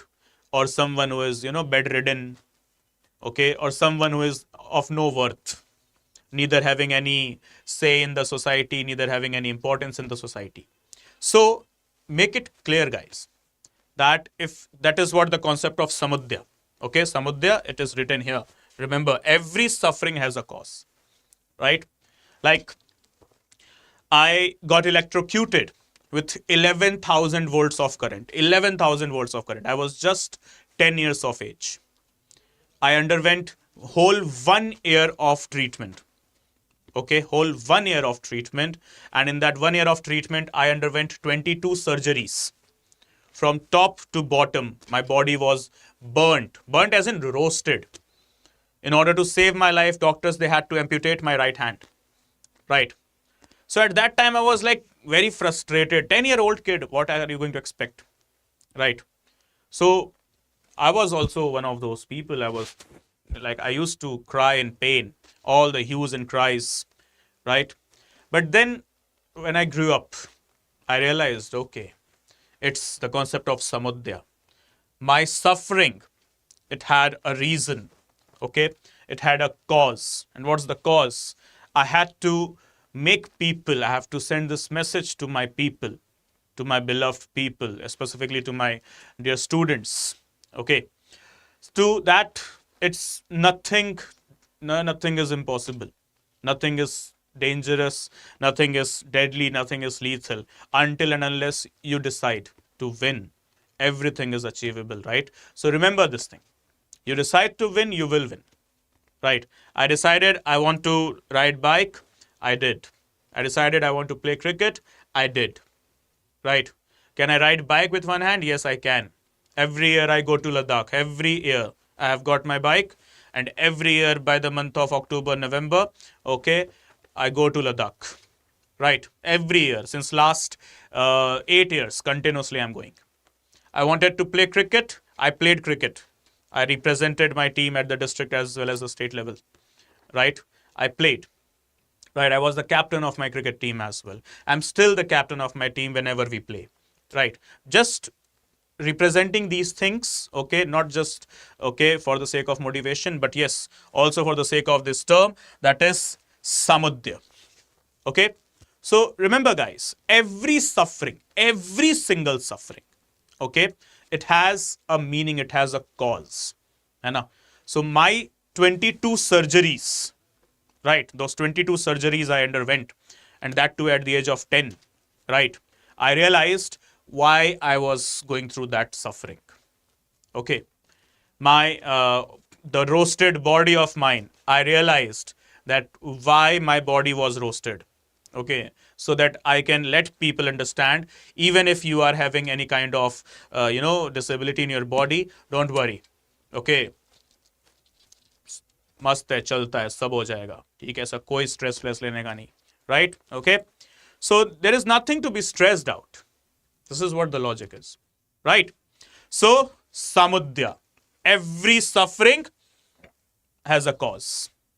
Next, suffering could be extinguished. Yes, why not? Who the hell told you suffering can never be extinguished? It can. Self-discipline, right? What? Self-discipline. And lastly, all of these three could be achieved with the fourth one, that is having 8 different more things that we call it as athanga, yeah, athananga marg, or athananga marga or magga. That is what? Ashtangika marg as well. Okay, so we call them athanga magga, or you call them the ashtangika marga. They both are same, right? हल्का हल्का feel हो रहा है, अच्छा ऐसे उड़ नहीं जाना अभी, ठीक है, हल्का हल्का फील होके, ऐसा उड़ने का नहीं अभी, ठीक है, ऐसा हीलियम की तरह ऐसा ऊपर नहीं चले आना ठीक है, हल्का हल्का फील हो रहा है, nice, okay, good, keep it up. और ऐसा कभी तुम लोगों को ऐसा स्ट्रेस व्रेस हो ना, okay, so tell me, okay, this is my USP, relieving stress is my USP, okay, though I don't know how much stress I only possess within myself, but yeah, when it comes to releasing of the stress of others, I have attained expertise in that. Okay, so whenever you guys feel low, whenever you guys are stressed, you are free to connect with me. You have got my social media handles, okay, whenever you want to connect, you can connect, okay, just let me know what's the problem, right? Yep, so coming to the point, okay, what is that? Ashtangika marg, or also the Athanga Magga. That is what? The 8-fold paths. So what are these 8-fold paths now? Okay, apart from Dukkha, Samudya and Nirodha. Okay, are काय का crying? वो tears, right? It's not made for the strong men, women. You consider yourself strong. Okay, and there is nothing to cry about, right? Okay, so relax. So here we go to the next one, next big thing, the 8-fold path, Ashtangika Marga. Okay, so what are these 8-fold paths? Right view, right intention, right speech, right action, right livelihood, right mindfulness, right effort, and right concentration. Okay, so 8-fold path. Basically, what are these 8-fold paths? Vision, right intention, right speech will lead you to the right action. Then all of these things represent your right mindfulness, then proper efforts, right efforts, and ultimately right concentration. Right? Okay, so right is right 8. View, intention, speech, action, livelihood, mindfulness, effort, and concentration. No worries, dear Bulbul. Okay, relax. Okay, we shall discuss this later on. Okay, so these are what? Ashtangika Marga, yeah, Athanga Magga. Okay, 8-fold path coming from the 4 noble truths. So guys, remember the 4th noble truth. Okay, the 4th noble truth of Arya Sachani. Okay, the 4th noble truth is what? Ashtangika Marga. So remember the 4 noble truths. What are the name? Arya Sachani. Okay, so Arya Sachani. Okay, 4, the first 3, that is Dukkha, Samudya, Nirodha. The 4th one is the 8 noble paths. That is what? Basically Athanga Magga, or simply speaking the Ashtangika Marga.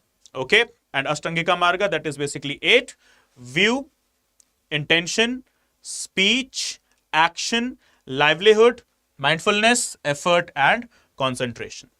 Right? So Buddha, we talk about Gautam Buddha, yeah, Gautam Siddhartha actually. He also established code of conduct for the both, the one those who are the monasts, okay, and the other those who are the simply followers. Okay, so for both of them, Gautam Buddha conducted what, or established what? A code of conduct. And what is this code of conduct?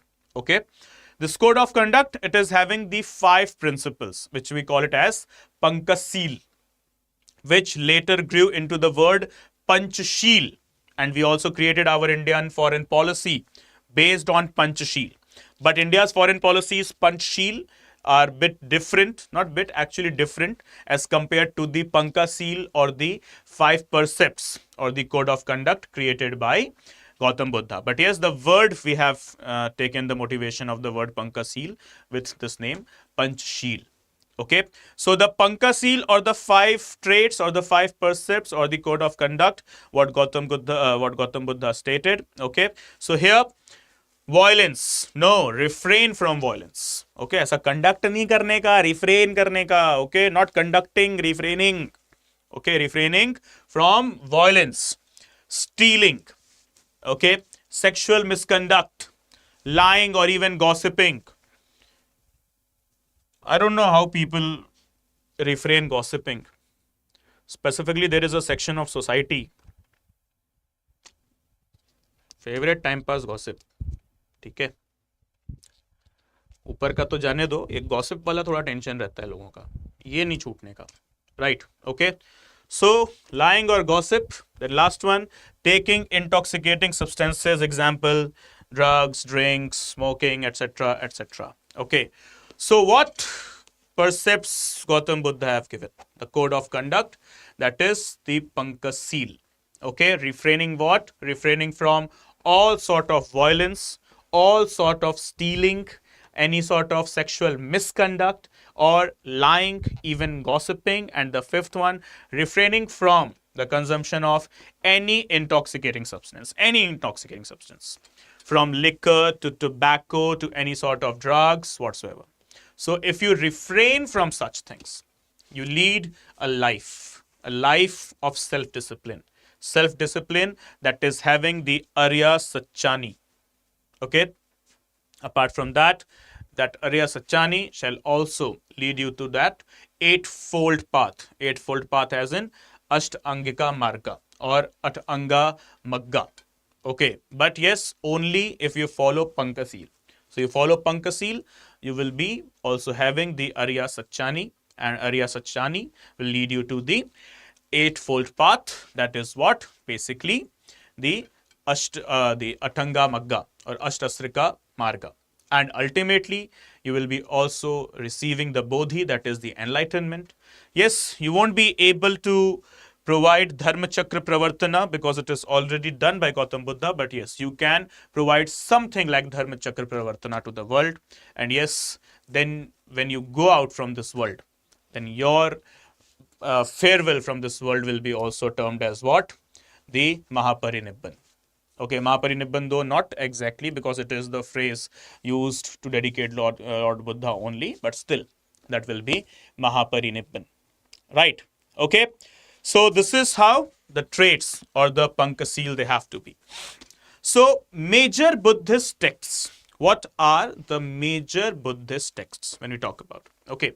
So Buddha, make it clear guys, he never wrote any book. Okay. Buddha, he never wrote any book. All of his teachings were oral. Right. Never ever Gautam Buddha wrote any book. Each and every teachings of him were absolutely oral. Right. Next thing. The Buddha's teaching, okay, whatever he taught was learnt by his followers, and his followers, they wrote the book. Okay. My Telegram, there I give my Telegram daily. I don't know, you guys don't connect. Okay. So it is study_with_Praveen. Okay. Right. So I just write, you can search here.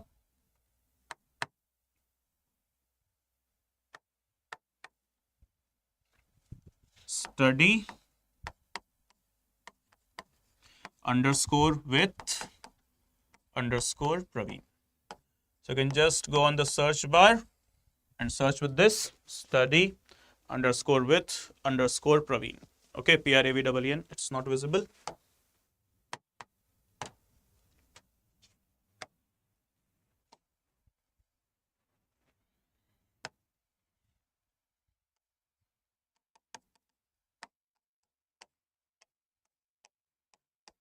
visible, right? To all of you? Study underscore with underscore Praveen. Okay.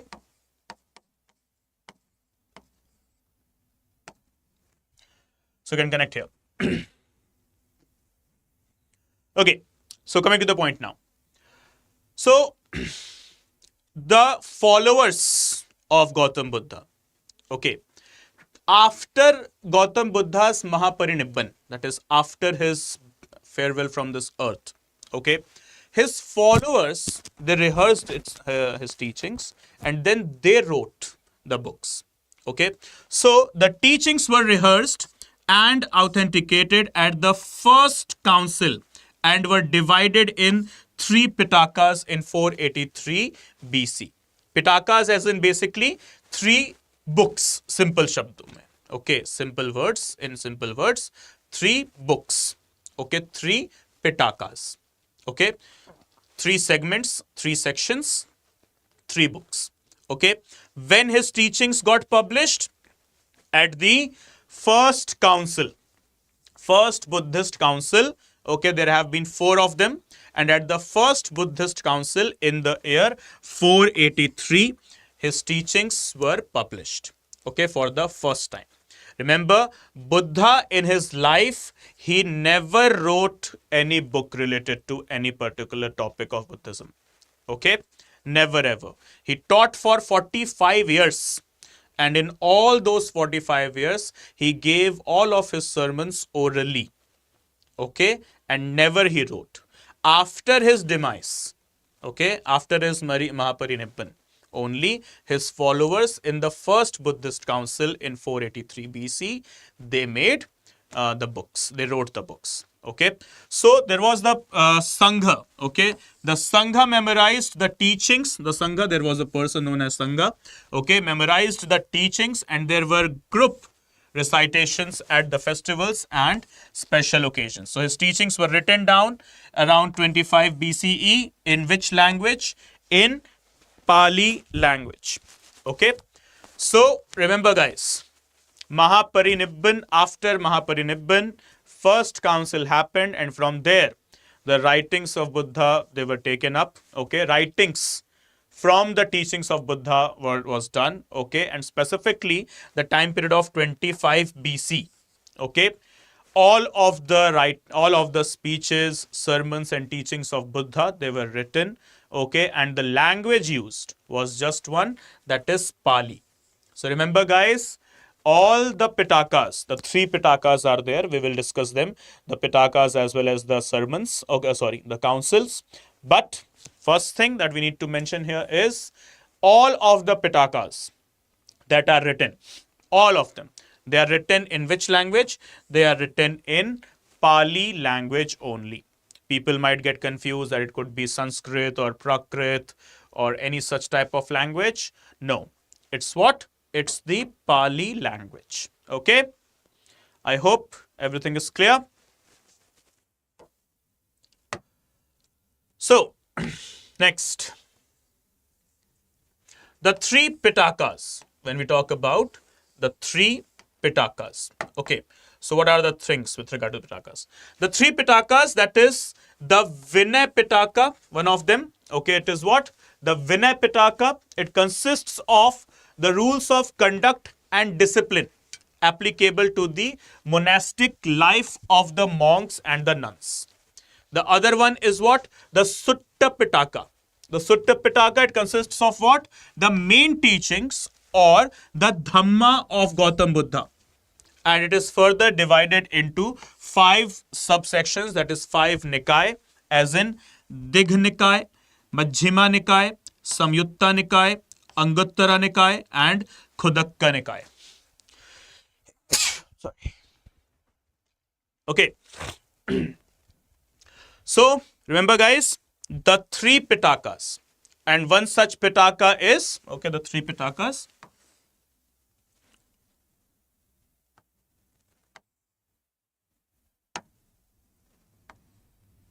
One such Pitaka is the Vinay Pitaka.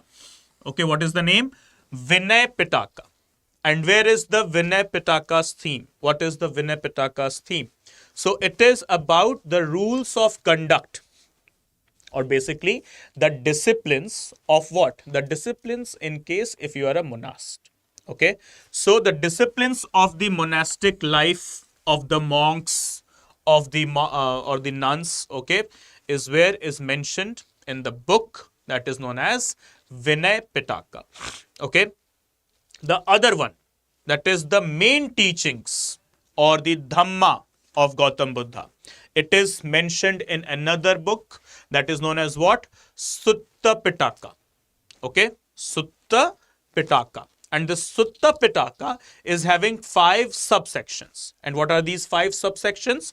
It is Digha Nikaya, Majjhima Nikaya, Samyutta Nikaya, Anguttara Nikaya, and Khudakka Nikaya. Okay, so 5 subsections of Sutta Pitaka. Okay, Digha, Majjhima, Samyukta, Anguttara, and Khudakka. Okay, next, the third Pitaka. So that is what? Abhidhamma Pitaka. Okay, so the third one is the Abhidhamma Pitaka. It is what? It is the philosophical analysis and systemization of the teaching and the scholarly activity of the monks. See how it is different from the Vinay Pitaka. Vinay Pitaka is the book that tells about the discipline of what? Discipline of the monastic life from monks to nun.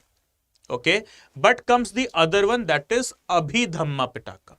Abhidhamma Pitaka is what? The philosophical analysis and systemization of the teachings and the scholarly activity of the monks. So other side, that is when you talk about the Vinay Pitaka, it is about the discipline, but Abhidhamma Pitaka, it is about their philosophical analysis and their scholarly achievements. Scholarly achievements of whom? Or the philosophical analysis of whom? Of the Buddhist monks. Okay, so this is what? Abhidhamma Pitaka. So there are 3 Pitakas. What are these 3 Pitakas? So it is 1, that is Vinay Pitaka, 2, that is Abhidhamma Pitaka, and 3, that is Sutta Pitaka. Okay, so I hope it should be clear.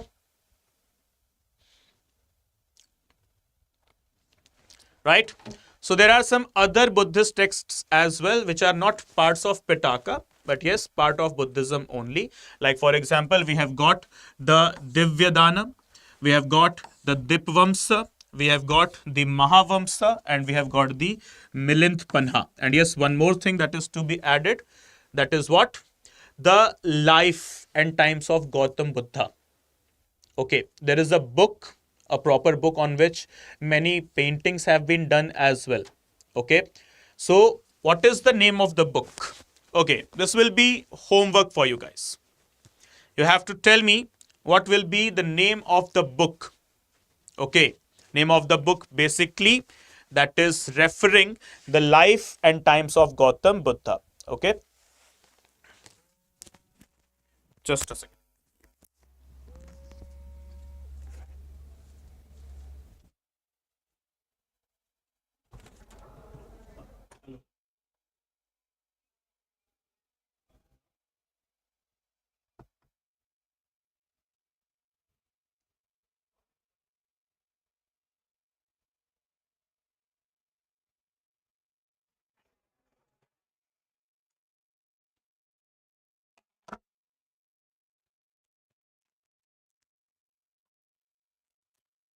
Okay, so you have to tell me about the name of the book. Okay, that is the book which is mentioning the life and times of Gautam Siddhartha or Gautam Buddha. Okay, so not now, after the class you can. Okay, when the class is done. So talking about the Buddhist councils now. Okay, the Buddhist councils, as in these were the events. Okay, Buddhist council simply referring these were the events of Buddhism in which the major traits or philosophies or principles of Buddhism, they were represented. Okay, so Buddhist councils, what we have, they were marked important turning points in the early Buddhism. Okay, written by Arun Kumar Tiwari. Sandesh, what you are mentioning there? Not exactly.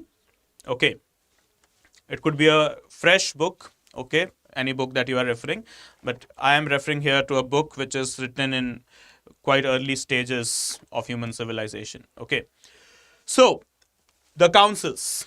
These councils basically they resulted in sectarian clashes and the eventual great schism that resulted in two major schools of Buddhism, that is Theravada and Mahayana.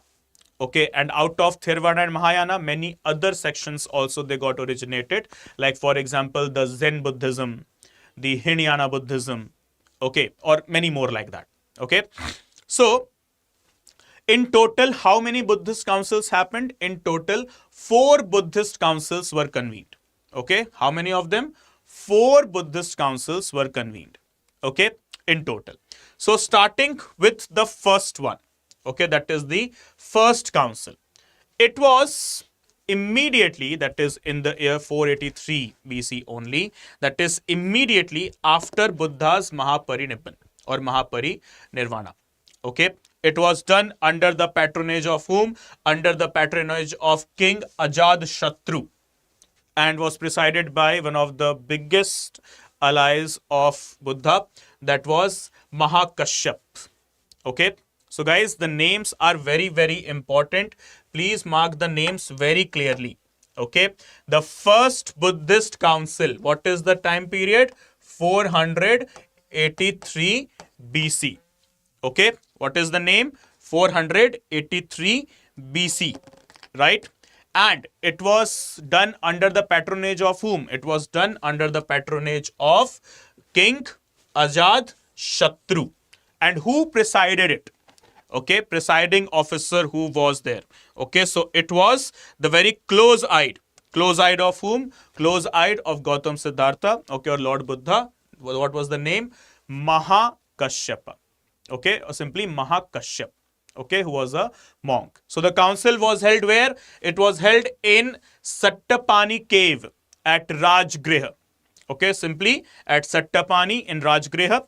And the council was held with the purpose of preserving Buddha's teachings. That is, it is termed as Sutta, right?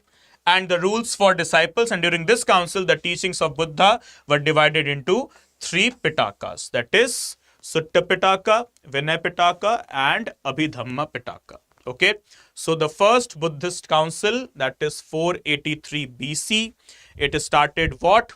It started the Pitakas, the 3 Pitakas, okay, the Sutta Pitaka, the Vinaya Pitaka, and Abhidhamma Pitaka. And yes, it was held immediately after the event of Mahaparinirvana or Mahaparinibban. Who presided it? It was the monk. What was the name? Mahakashyap. And it was under the patronage of whom? It was under the patronage of King Ajatashatru. Okay. What was the purpose? Purpose was just one. That is preserve the teachings of Gautam Buddha. Okay. That's it. So this was the first ever council. Okay. Next one. The second council. Okay. When you talk about the second council, it was done in the city of Vaishali. Okay, if the first one was in Rajgriha, Bihar, the second one was also in Vaishali, that is Bihar. Okay, what time period? It was in the year 383 BC. Okay, and who was the patronage? Patronage was Kala Ashoka. It was not Ashoka, Kala Ashoka. Okay, presided by whom? If the first one was presided by Mahakashyap, okay, the second one was presided by Sabakami. Okay. Nay dear, not that much important. The name of the king, okay, and apart from that, the presiding officer, okay, the presiding one, right? Not officer actually, the presiding personality. Okay, so second council held at where? Vaishali. Okay, in which year? 383 BC. So you can see 100 years of gap. Okay, how many years of gap? 100 years of gap. Okay, from first council to second council. Take. So second council was presided by Samrat or King Kalashoka. The first council was presided by King Ajatashatru. The first council was presided by, not presided, patronage was this King Ajatashatru, and second council was patronaged by King Kalasoka. The first council was presided by monk Mahakashyap. Second council was presided by monk Sabkami. Okay. Third council. Third council it held in the year 250 BC in Patliputra, and this time under the patronage of King Ashoka. And it was presided by Muggaliputta. Muggaliputta Tissa, the full name. Okay. So guys, yes, these are the names, could be difficult to remember. Okay. But yes, not impossible. If you practice them just 2-3 times or 4 times, okay, writing first council, second council, third council, fourth council for couple of times, 3, 4 or 5 times maybe, then these names will be easily recalled. Okay, you can memorize these names very easily, right? So we have got what? The third council. Third council in which year? In the year 250 BC. Where? In the city of Patliputra, that is modern day Patna. Okay. So the city of Patna, that is the erstwhile Patliputra. Okay. This time it was the patronage, okay, of King Ashoka. And it was this time presided by whom? It was presided by the monk Moggaliputta Tissa. So the first one was presided by Mahakashyap. Second one was presided by someone whose name was Sabkami. And third one, it was presided by Moggaliputta Tissa. Okay. So the third council, the fourth council. It was in the year 72 AD. And this time, for the first time outside the state of Bihar, that has happened in Kashmir, actually in the city or the location of Kundalwana. Okay, presided by the monk Vashumitra. Okay, and Ashwaghosa was his deputy under the patronage of King Kanishka of Kushan Empire. Okay, so Buddhism was divided into 2 sects, namely Mahayana and Hinayana, in this council itself, right? So guys, remember, fourth council, the first and the last council that has happened in the ages of AD. Okay, happened in the ages of AD, right? First thing. Okay, and it was under the patronage of whom? It was under the patronage of King Kanishka of the Kushana Empire, right? And it was the first and the last council that has happened outside Bihar. Okay, the fourth council, that is the first council outside Bihar, that is where? In Kashmir, in specific location, Kundalwana. Okay, and who presided it? It was Vasumitra, and his deputy is also here important. Okay, that is the name Ashwaghosa, right? Okay, so these are the 4 Buddhist councils. Okay, and this brings us to the next discussion, that is the sections or the sects of Buddhism. Okay, so guys, before we proceed, okay, I think it's time for us to take a 10 minutes of break, right? What do you guys say? भाग तो नहीं जाएंगे आप लोग? If we take a 10-15 minutes of break, how much time of break is good? Huh? You need a break? At least I need. Okay. So guys, we take a short break of not more than 10-12 minutes. Okay. So it is 11:07 now, 11:08 actually. We shall resume. No, sir. Yes, sir. ठीक है. We shall resume sharp at 11:20. Okay. So you can take 12 minutes of break, at least actually 10 minutes of break. Okay. So the class resume.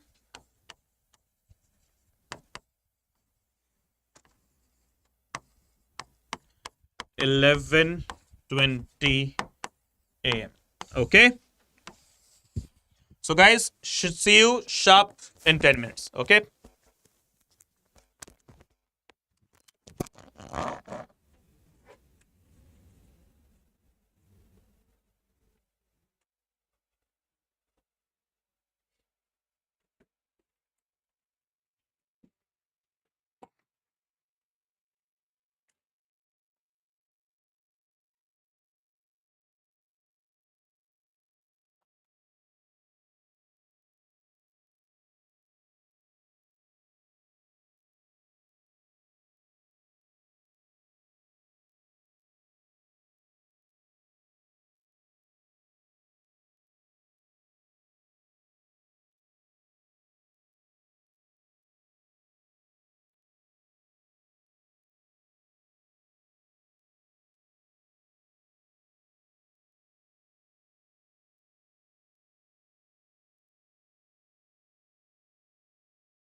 Hey guys, welcome back.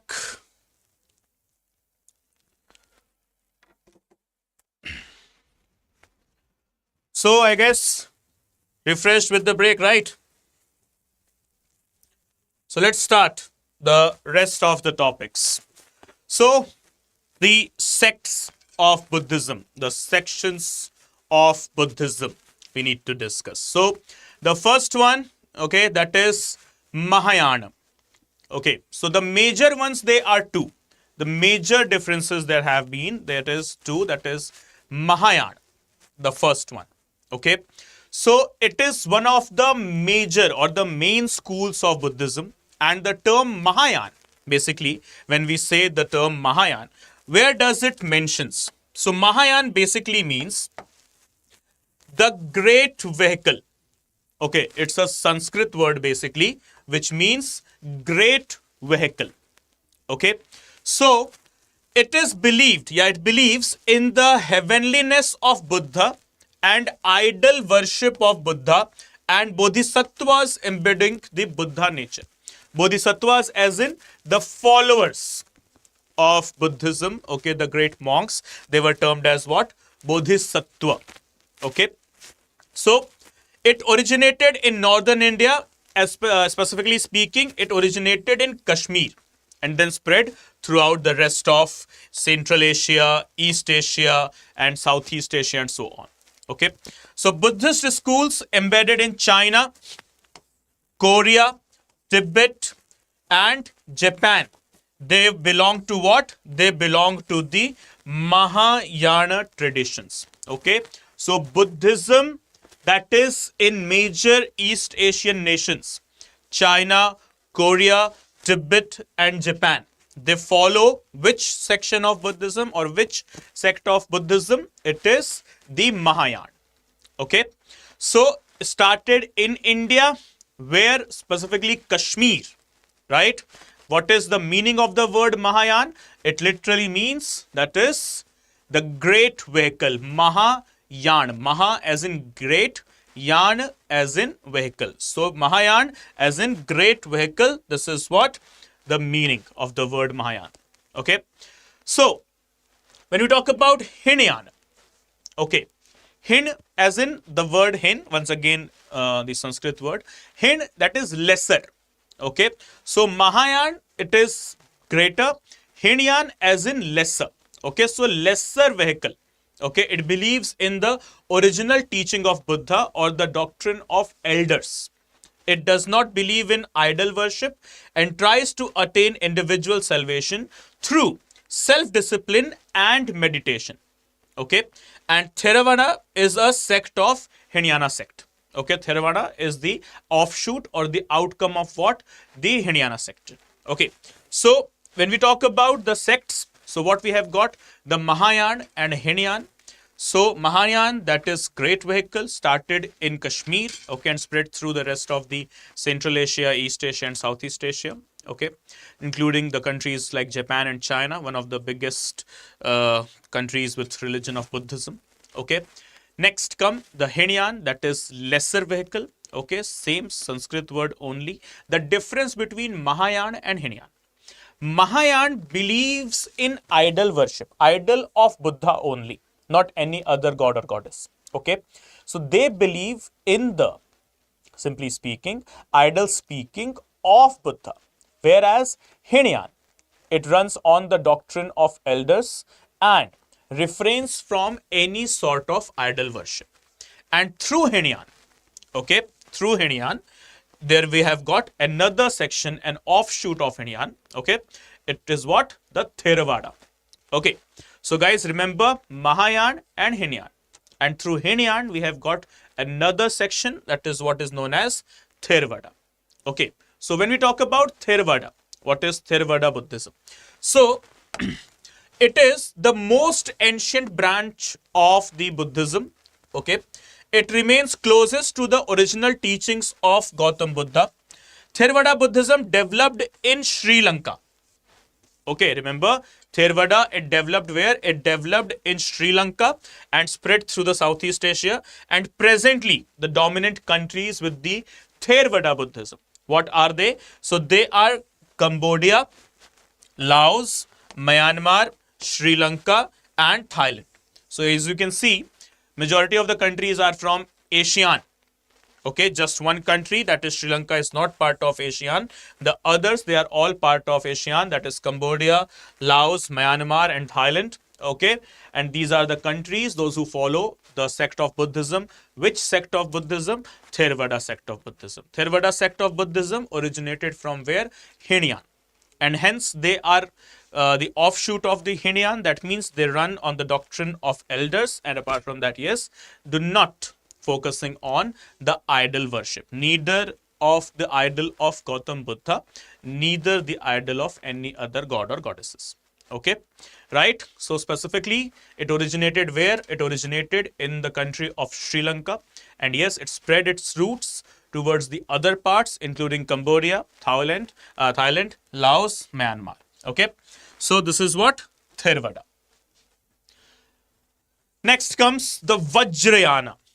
Vajrayana, also known as the vehicle of thunderbolt. Okay, so Vajrayana Buddha or the Vajrayana Buddhism, it is somewhere related to the utmost superior extra natural powers of Buddhism. Okay, that is related to the Lord of Thunder, right? The Lord of Lightning. So it is related to, or also known as, Tantric Buddhism. Tantric is a word you might be aware, right? Aware with the word Tantric. How do I define this word Tantric? Anyone who can explain me the meaning of the word Tantric? Go on, please. How do I define this word Tantric? That is someone who is basically the type of a Leonard. Okay, Leonard as in famous with the magical powers. Yeah, precisely. Jadoo Tona, right? Tantric. So the Vajrayana Buddhism, or Vajrayana basically means what? The vehicle of the thunderbolt, and it is also known as Tantric Buddhism. Okay, so it developed in India only nearly 900 CE, that is AD. Okay, and basically apart from India, okay, Vajrayana is also very much common in other countries, specifically the Southeast Asian countries. Okay, next one is Zen. Okay, what is the concept of Zen? It is the school of Mahayana Buddhism. Like with Hinayana, we have got Theravada, and we have got the other one, that is the Thunderbolt or the Tantric Buddhism or the Vajrayana. But with Mahayana, we have got another sect as well, that is Zen. So it is a school of Mahayana Buddhism that originated in China during the Tang dynasty as the Chan school of Chinese Buddhism. Okay, so it spread to Japan, and meditation is the most distinctive feature of this Buddhist tradition.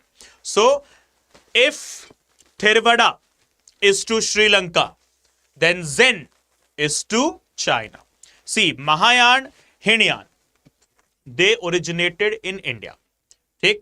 In fact, Vajrayana as well originated in India. But Theravada and Zen, they originated where? They originated in other countries. Theravada in Sri Lanka, Zen in China. So you can keep it like this. Okay. So Mahayana, where? India. Okay. Hinayana, once again, India. Okay. Theravada, Sri Lanka. Zen, China. Okay. And one more in India, that is Vajrayana. Vajrayana, also famous in the name of Tantric Buddhism. Okay, this is where, once again, India.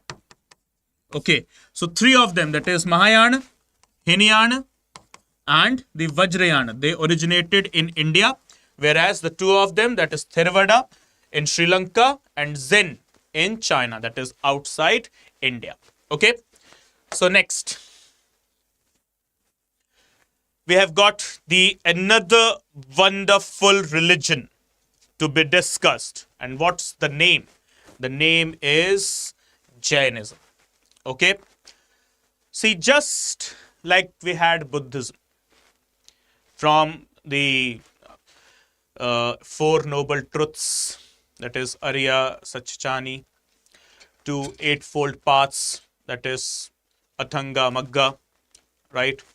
To Mahaparinibban, to Bodhi, okay? From Dharma Chakra Parivartana to Mahaparinibban, to everything. We have got sections there as well: Mahayana, Hinayana, Theravada, Vajrayana, Zen, okay, yeah, too many of them. We have got the monks there as well, councils there as well. Okay, first 483, second 383, then third 250, the fourth one 70 AD. Okay, from Ajad Shatru to King Kanishka, right? From Mahakashyap, okay, to Mogatishu Tissa. Okay, we have got multiple names, right? In the very same sense, we have got another name, okay, another wonderful religion of this planet, Jainism. See, when we just talk about the religion of Jainism, just the religion of Jainism, how do we proceed? It originated as one of those religions which were focusing on the social reform. Okay, now I'm going to give a sort of a controversial statement that might not be liked by many of you guys. Okay, so that is why I'm stating in the beginning only, the statement I'm going to give is controversial. Okay, controversial as in it could be something that might not suit your ears, or you might feel that, sir, you are stating, something against a religion. But no, I am stating something. Dear Bulbul, hold on. I'll share the link of the Telegram, okay, at the end of the session. Okay. So coming to the point. I'm not giving any sort of judgment or representing any, hate or prejudice towards any religion. I'm just being factual. Okay. That why the religions such as Buddhism and Jainism, they originated. What was the reason? Okay. The reason was the amount of discrimination or the segregation of the then Indian society, which was majorly, or not majorly, which was dominant by the religion of Hinduism. Okay, right? Hinduism, we have seen that we have got the sections there in our religion of Hinduism. That is from, Brahmanism, from Brahman to Kshatriya to Vaishya to Shudra and to Kayasth. And because of this segregation of the society, see, one thing that we must understand, that this segregation that has happened in the society is not through the religious means.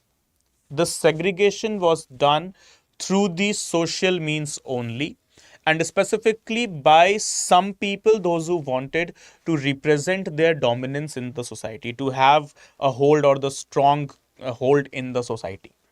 So for which they created the Varna system.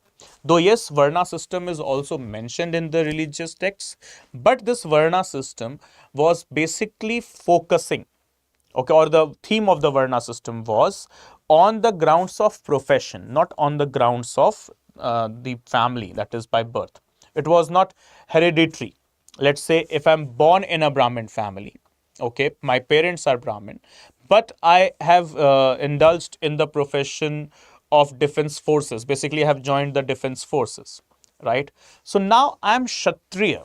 I'm not Brahmin, right? So I have now joined the warrior class. So now I'll be Kshatriya. Let's say my son or a daughter, the one, okay, I have as my child, my children. So they might, start having a business, right? So now they will be not considered neither the Brahmin nor a Kshatriya. they will be considered as what? They will be considered as a Vaishya, right? So, in the very same sense, their children, if they have any menial jobs, like some, other sort of jobs that are not part of the Brahmanism or the Kshatriya or Vaishya, okay, so if they have any such other jobs, okay, then they would be considered as what? Shudra. Or if they are doing something beyond the blue, something outside all of these four categories, then they will be considered as the Kayastha, right? So this is what the actual Varna system was. The actual Varna system basically which represented the person's class depending on the profession of the person only. And it was not hereditary, not based through the family. But with the passage of time, people just to represent their, what we say, dominance, okay, they started representing this or having this Varna system through the birth, okay. So from there started utmost discrimination in the society, and this utmost amount of discrimination started troubling the social fabric, and hence started this next one, that is the social reform movement. Okay, and the social reform movement, it basically provided what? It basically provided the other origin of religion, including Buddhism and Jainism, right? Okay, so originally Varna system, once again, it was basically focusing where? It was basically focusing only and only towards one thing, that is what? That is profession. But later on, with the arrival of the books like Manusmriti as well, okay, Varna system was converted to hereditary. Okay, right? Okay, just a minute, guys.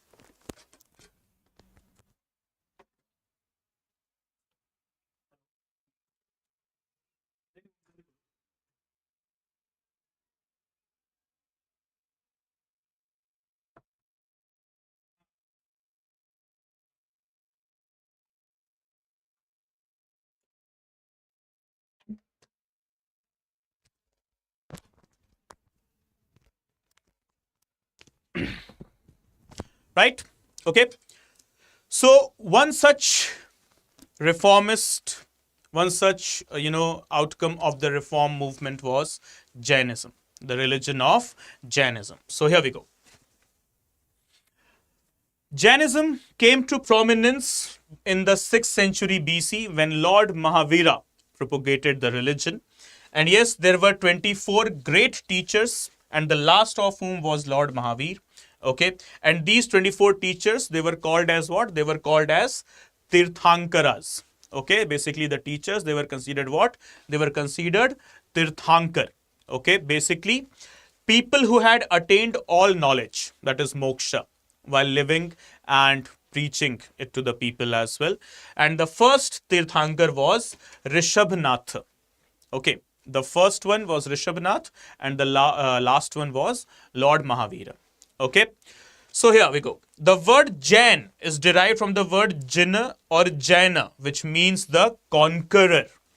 Okay, so what is the word Jain basically means? The word Jain basically means the conqueror. Okay, it is derived from the other word, okay, that is Jina or Jaina. Jina or Jaina, that is the one who has conquered. Okay, so conquered here with regard to the moksha. Okay, and this moksha, the one, those who have attained this moksha, they are referred to as what? The teachers. Okay, and how many of them? 24 of them. And the teachers in the religion of Jainism, they are mentioned as Tirthankar. The first one is Rishabhnath, okay, and the last one is Mahavira. Okay, so here we go. Tenets or the basic features of Buddhism, just like we had in Buddhism. Okay, so we have got it in Jainism only. So it mainly aims at the attainment of liberation for which no ritual is required. Okay, so attainment of the liberation, okay, that is basically moksha, for which no ritual is required. It can be attained through three principles. These three principles, they are called the three jewels or Triratna. If you want to attain liberation or basically freedom from all the pain and grief and such type of sufferings, okay, so you need to follow Triratna. And what are these three ratnas or the three jewels? So the first one, as you can see, right faith. Right faith as in Samyak Darshana. Then you have got the right knowledge. Right knowledge as in Samyak Jnana. Okay. And then we have got the right action as in Samyak Charitra. Okay. So Samyak Darshan, right faith, Samyak Jnanam, that is right knowledge, and Samyak Charitra, that is right action. Samyak Charitra, or even the other word, that is Samyak Charitra. Okay. This is what the concepts of right action, right? So right faith, right knowledge, and right action. So what are they? Samyak Darshan, Samyak Jnana, and Samyak Charitra. Okay, so these are what considered as three ratna or three jewels of what? Of Jainism. Okay. Now, Jainism has got 5 doctrines as well. Just right Pankasil of Buddhism, we have got the 5 doctrines of Jainism as well. Okay, we have got the Pankasil in Jainism as well, though it is not mentioned as Pankasil. Okay, it is what? Ahimsa. Okay, basically, no injury to living being. Second, Satya, do not speak a lie. Third, Asteya, do not steal. Fourth, Aprigraha, that is, do not acquire property. And fifth, Brahmacharya, that is, observe continence. Okay, so these are what? The 5 basic principles. As you can see, they are all related to what? They are all related to the religion of Buddhism as well. Okay, somewhere something that was also mentioned in the Pankasila. Right? So the 5 doctrines of Jainism, once again, ahimsa, that is, do not providing an injury to a living being. Living being, as in it could be human, it could be animal, it could be anything. Okay, from microscopic species to the humans. Living being, do not provide any injury to them. That is ahimsa. Next one comes satya, that is, do not speak a lie. Third one, asteya, do not steal. Okay. Fourth one, aparigraha. Aparigraha as in say no to property. And the last one is having continence, that is providing, that is having brahmacharya. Okay. So these are what? The basic tenets or the basic doctrines of Jainism. Right. Now, we have got another feature here with regard to Jainism, that is anekantvada. And what is this anekantvada? Okay, so when we talk about this term anekantvada, Jainism, it is the ontological assumption that any entity is at once enduring but also undergoing change, that is both constant and inevitable. Okay, so simply anekantvada, what it refers to as what? The dynamism of the humans. Any living entity basically. Okay, it is constant as well as it is changing. Okay, so the doctrine of anekantvada states that all entities, they have 3 aspects. That is substance, that is dravya, quality, that is guna, and mode. Okay, that is paryaya. Okay, so what is that? The substance, dravya, quality, guna, mode, paryaya. Okay, so as what is it has been mentioned, that is dravya, that is substance, serves as the substratum for multiple guna. Okay, through dravya we get guna, and each of which is itself constantly undergoing transformation or modification. Okay, next, thus any entity has both an abiding continuous nature and qualities that are in a state of constantly flux. So basically speaking, anekantvada, we are constant as well as dynamic, and these both are the things that is inevitable. And apart from that, it talks about 3 states. Like in science we read, right, the 3 states of matter, though there are more, but still we read in general 3, that is solid, liquid, and gas. So in the very same way, anekantvada talks about the 3 states or the 3 aspects. of the human life as well. That is substance, that is dravya, and through dravya you get gun, and through gun you get your paryaya, that is different modes. Okay, so this is what dravya leads to gun, and this dravya and gun, they provide you the paryaya as in different modes as well. Okay, next. So here we have Syadvada. Okay, apart from Anekantavada, we have got the next one, that is Syadvada. What is Syadvada? Syadvada in Jain metaphysics, okay, the doctrine that all judgments are conditional, holding good only in certain conditions, circumstances, or senses, expressed by the word that is Syat. Okay, Syat, may be. So Syadvada, it talks about the dynamism. That means nothing could be always same as it was. It could change. What was yesterday could not be today. What is today could be and could not be tomorrow as well. So, Syadvada, what is that? The doctrine that all judgments are conditional, holding good only in certain conditions, circumstances, senses, etc. Okay, so the way of looking at a thing, it is called Naya. That is what?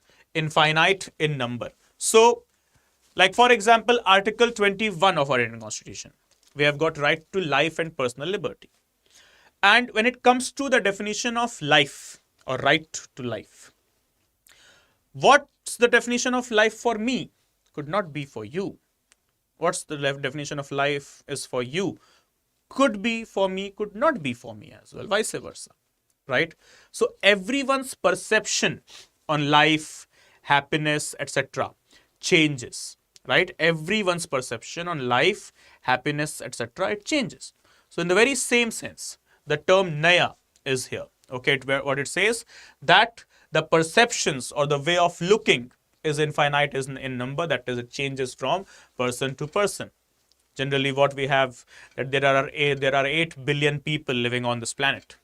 So 8 billion people would be having 8 billion views as well.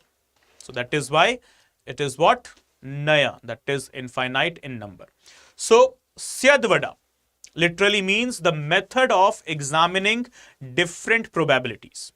Okay, that is never be constant on to just one single piece of thought, one single level of thought. Okay, there are many more thoughts that you can achieve, that you can actually explore, and in that very same sense, okay, Syadvada is here that tells you that explore as much as you can. Okay, right? So next, Jain order has been divided into two major sections. Okay, two major sects.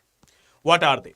So it is Digambar and Shwetambar. Remember guys, the Jainism, the religion of Jainism, it is having two major sects.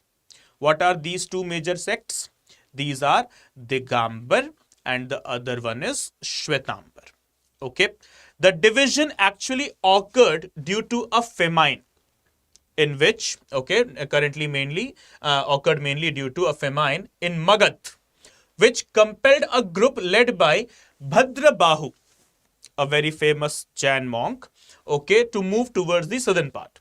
And he lived there for 12 years. And when he came back after 12 years, okay, so during the 12 years famine, the group in South India stick to the strict practices, while the group in Magadh, they adopted a more lax or a flexible attitude.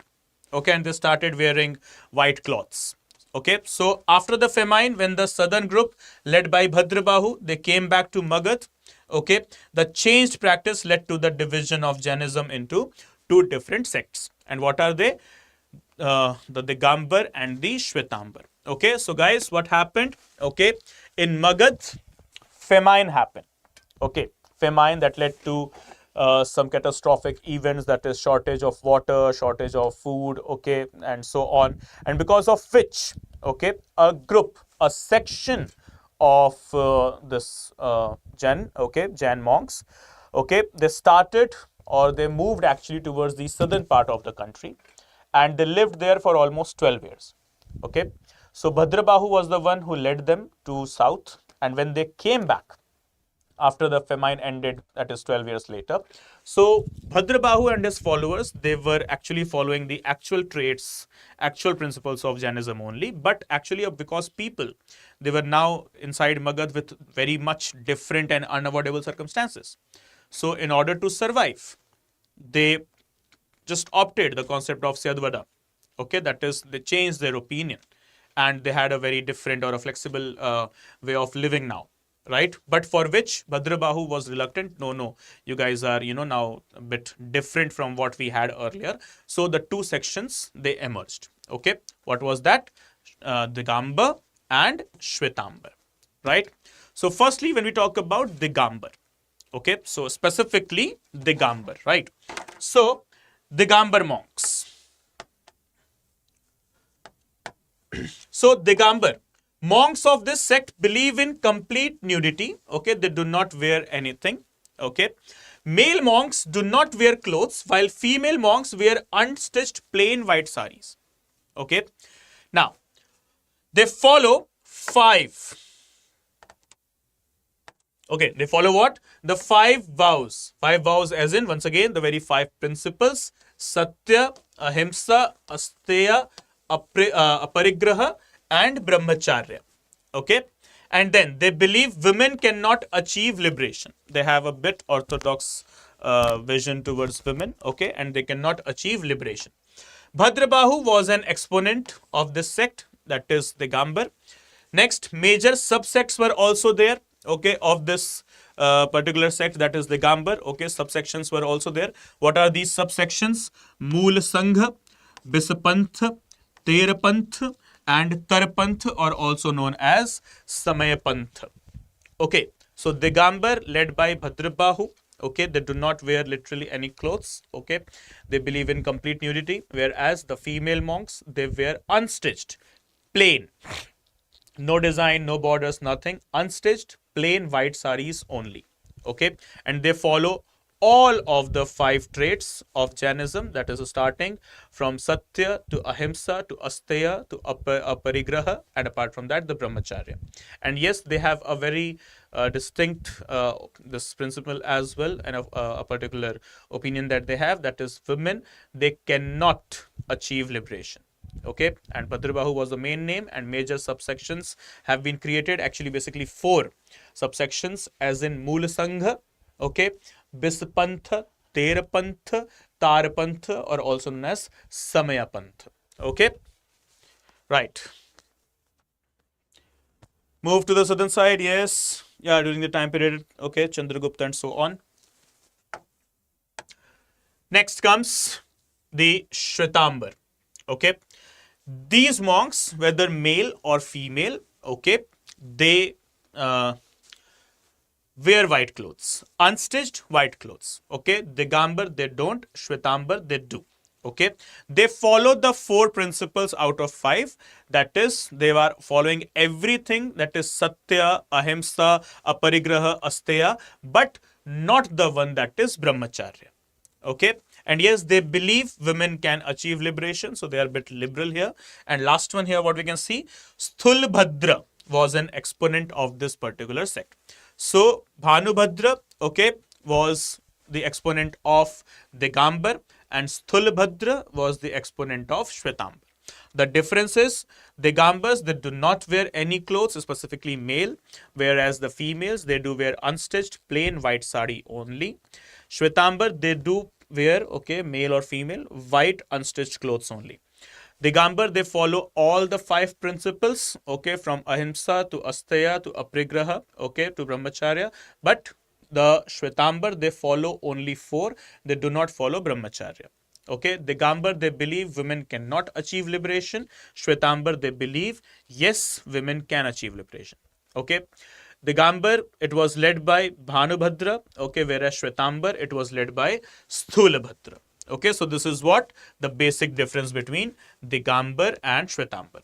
So just like Buddhist councils, do we have Jain councils with us as well? Yes, just like Buddhist councils, we have got the Jain councils as well. Okay, so the first Jain council, it held at Patliputra in 3rd century BC and was presided by Sthulabhadra, that is from the Shwetambar sect. The second council, it was held at Vallabhi in 512 AD and was presided by Devardhi Shamasramarma. Devardhi Shamasramana. Okay, final compilation of 12 Angas and 12 Upangas of the Jainism was performed in the second Jaina council. Okay, so we have got how many Jain councils? Only two of them. The first one in 3rd century, followed by the Shwetambara. Okay, the exponent of Shwetambara, that is Sthulabhadra, or presided by Sthulabhadra. Second one, okay, in 512 AD. Okay, you can see a huge gap of around 800 years. Okay, it was presided by whom? It was presided by Devardhi Shamasramana. Okay, and the compilation of 12 Anga and 12 Upanga, just like the books of Hinduism we have got, right? The Purans, the Upanishads, and so on. So, in the very same sense, we have got in our Jainism as well. Okay, that is how many? 12. That is 24 actually. 12 Angas and 12 Upangas. Okay. So, I hope this is all clear with the religion of Jainism. Okay, guys, tell me, all clear? Is there any doubt existing in your mind? Yes, please.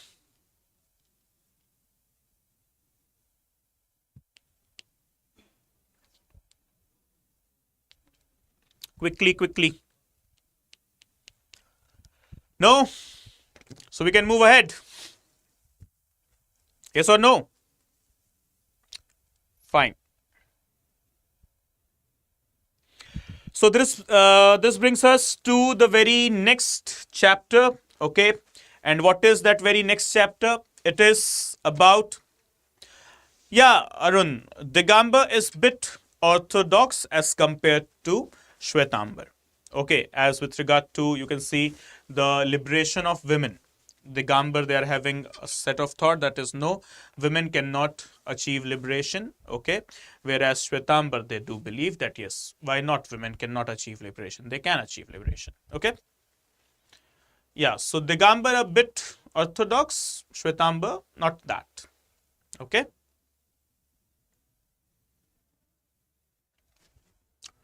right, so we can move ahead now. We move forward to the next chapter. Okay, that is Indian classical dances. Okay, so remember, guys, we have got when it comes to the subject of art and culture, many of the people, they have got this question in their mind, that exactly what is the difference between classical and folk.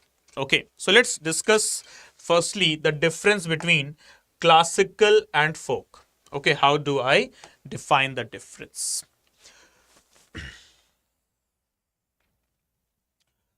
Classical dances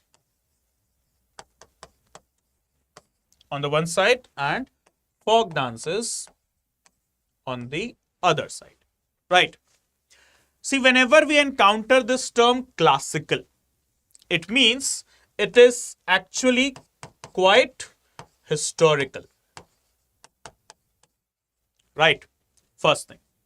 Second thing, it originated at a certain location,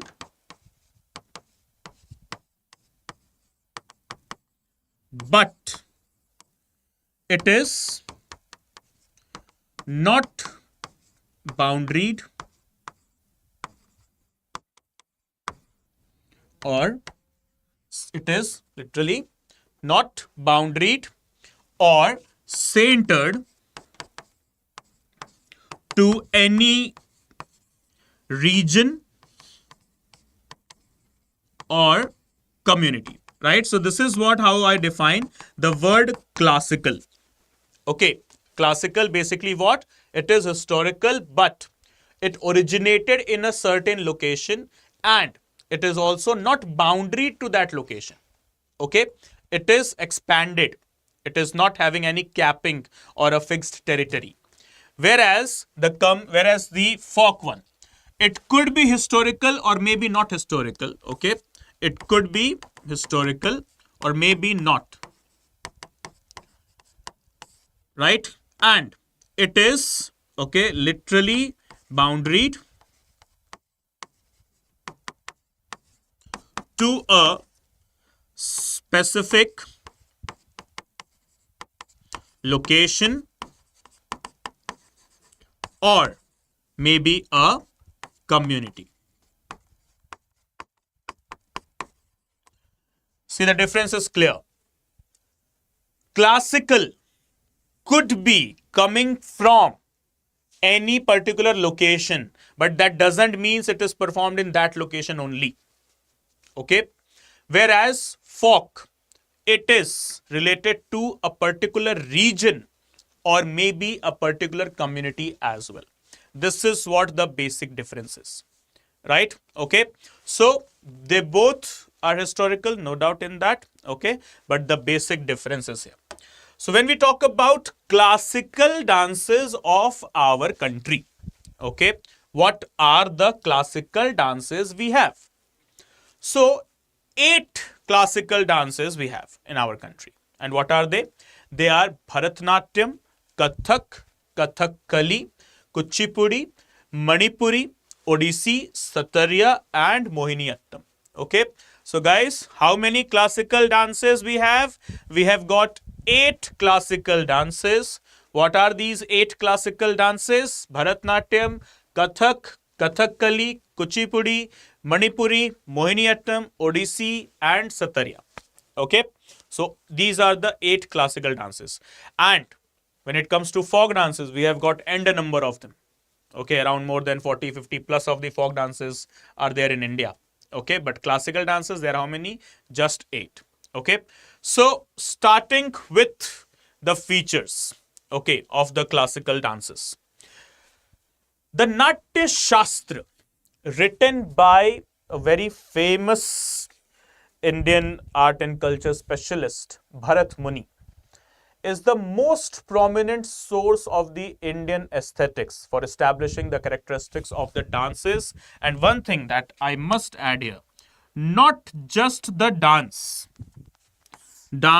as well as music. Okay, dance as well as music. So whenever we are reading the chapter of dances, as well as whenever we are reading the chapter of music, okay, so it will be whom? It will be Bharat Muni. The book, name of the book is Natya Shastra, which provides us the very wonderful information related to the Indian dances and the Indian music as well. Okay, so what are the basic features of the dances? Okay, when you talk about the classical dances, the basic features, like for example, the temple architecture, what we have seen, there are basic features of the temple architecture, right? Though there are a number of geographical differences like North Indian, South Indian, Visara, Ahom, Kalinga and so on, right? But there are basic features, like for example, Amlak, Shikhar, the temple tower, okay, Garbhagriha, the vestibule, the Mandap, okay, these are the Vahan, right? Or even the name Jagati is something that is very common, that is the basic features of each and every Hindu temple, right? In that very same sense, the dances, they could have different traits, right? Okay, the dances, they could have different features, but they have got some basic features or the basic traits as well, that is common. Okay, so Indian classical dances, they basically have what? They basically have 2 aspects. Okay, what? They basically have what? The 2 aspects. What are these 2 aspects? First one is Tandav. Tandav, that is the movement and the rhythm. Okay, Tandav, that is movement and the rhythm, and the other one is the Lasya, that is grace, Bhav and the Ras, that is basically emotions. Okay, so when it comes to the aspects of the Indian classical dances, so how many aspects do we have in the Indian classical dances? So aspects, there are only 2. And what are these two aspects? That is the Tandav and the Lasya. Okay. But when it comes to the components, how many components do we have in our Indian classical dances? So we have got three different components. Okay, what are these three different components? So once again, they are Natya, Nritta, and Nritya. Okay, aspects 2, components 3. Okay, so Natya, that is the dramatic element of the dance. That is the representation or imitation of the character. We have got Nritya. Nritya, that is basically the dance movements in their basic form. And the third one is Nritya. Nritya as in the expressional component, that is the mudras or the gestures.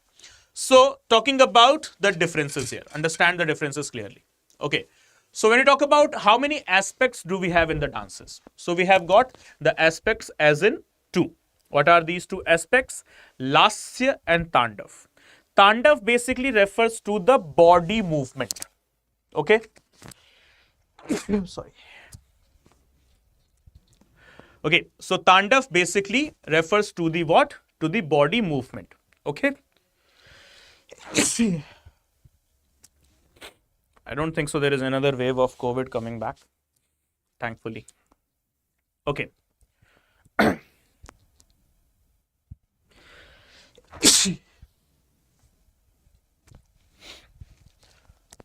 आया क्या market में कोई news नया Covid के ऐसा कुछ? Is there any news? We have got any new variant of COVID? ना ठीक है, safe है फिर. Just simple cough, it could be, or cold. So coming to the point, the Indian classical dances aspects, how many? 2. What are they? Tandav and Lasya. Tandav as in basically the movement of the body.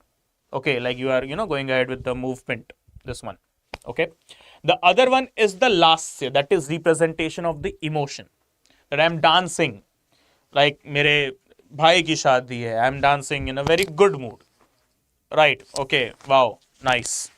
My brother is getting married. I'll be very like good emotions. Let's say my girlfriend is getting married.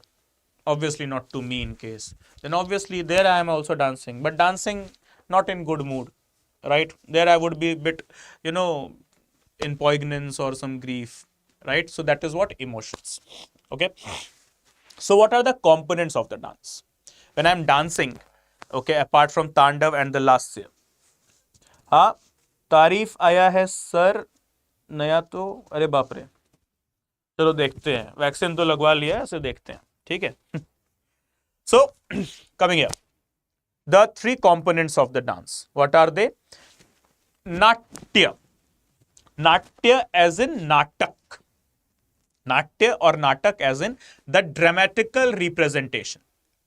That is what character I am playing in the dance.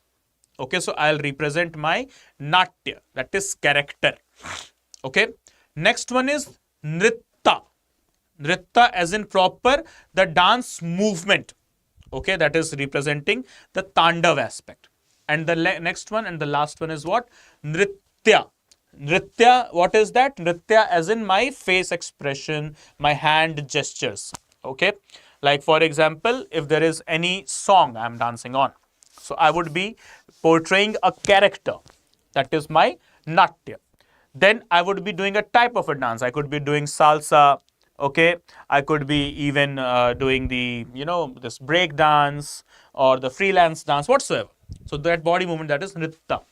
Okay, and the third one, nritya, my facial expression. Okay, like whatsoever, my hand gesture like this. Okay, my eye gesture like this. Okay, maybe I could smile in the dance, or maybe I could represent that I'm so sad in the dance. Right? So that is what? The facial expressions or the expressional component or the gestures. Okay? हाँ, ये क्या? Bird flu. हाँ, Tandav, that is related to Lord Shiva. Okay, Lord Shiva's dance. Okay, that is what Tandav. New variant Trump.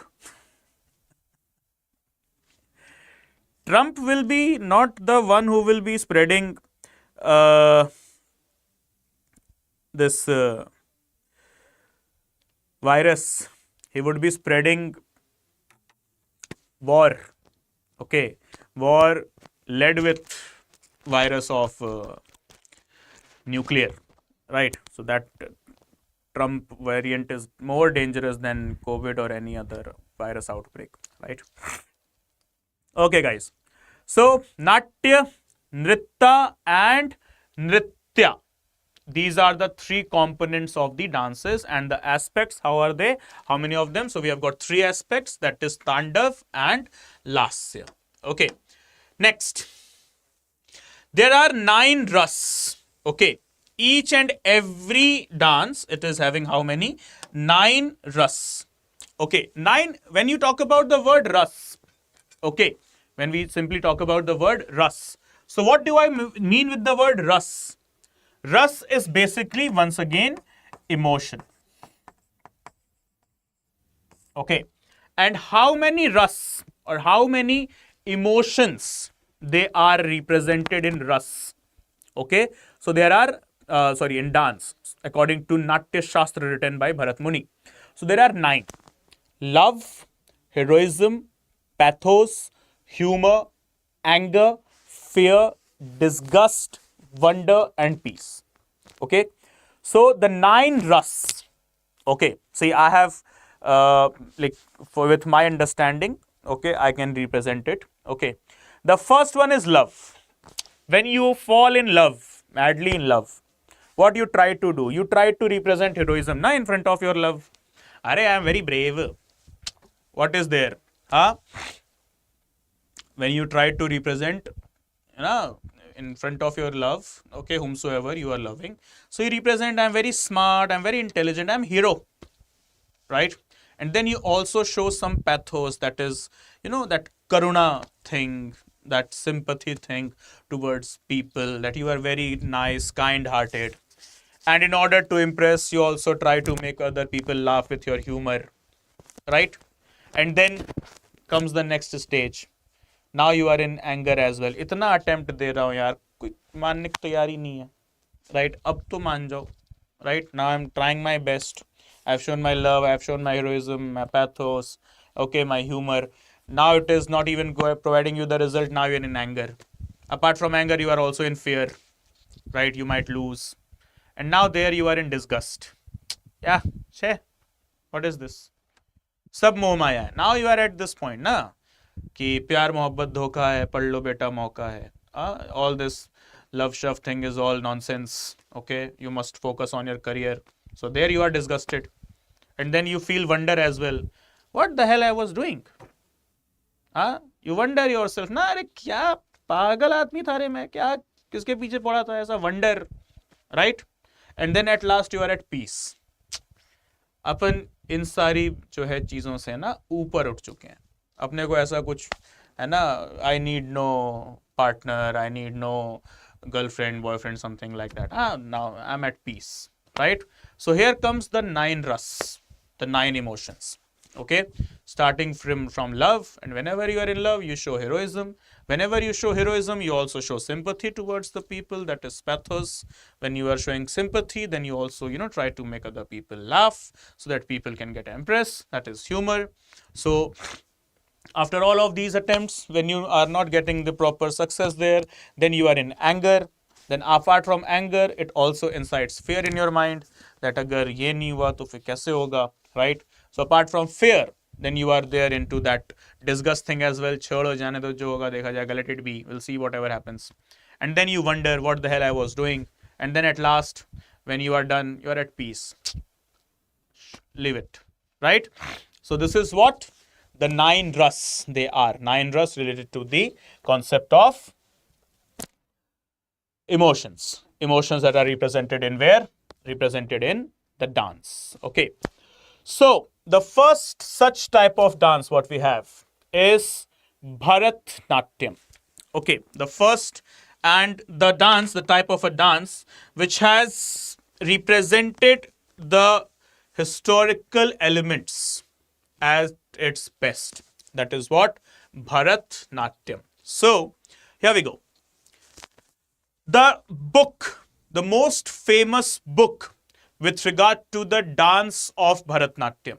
What is that? It is the name of the book, Abhinay Darpan.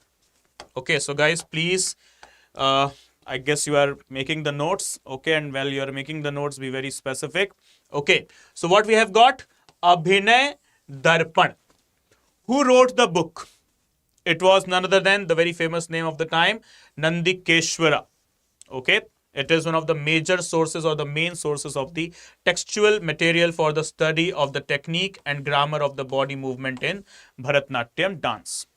Okay, so Bharatnatyam dance, it is also known to be ekharya. Ekharya as in where one dancer takes on many roles, like for example, takes on many natya. Okay, so one dancer performs multiple character roles. Okay, what is the name? Bharatnatyam. Originated where? Originated in the wonderful state of Tamil Nadu. Right? The erstwhile Madras, now Tamil Nadu. Okay, so what is the name of the book? Abhinay Darpan. Who wrote the book? It is Nandikeshwara. Okay, what is this? The main source of the textual information or the material information of the dance. Okay, it is also known to be what? Known in the name of Ekharya.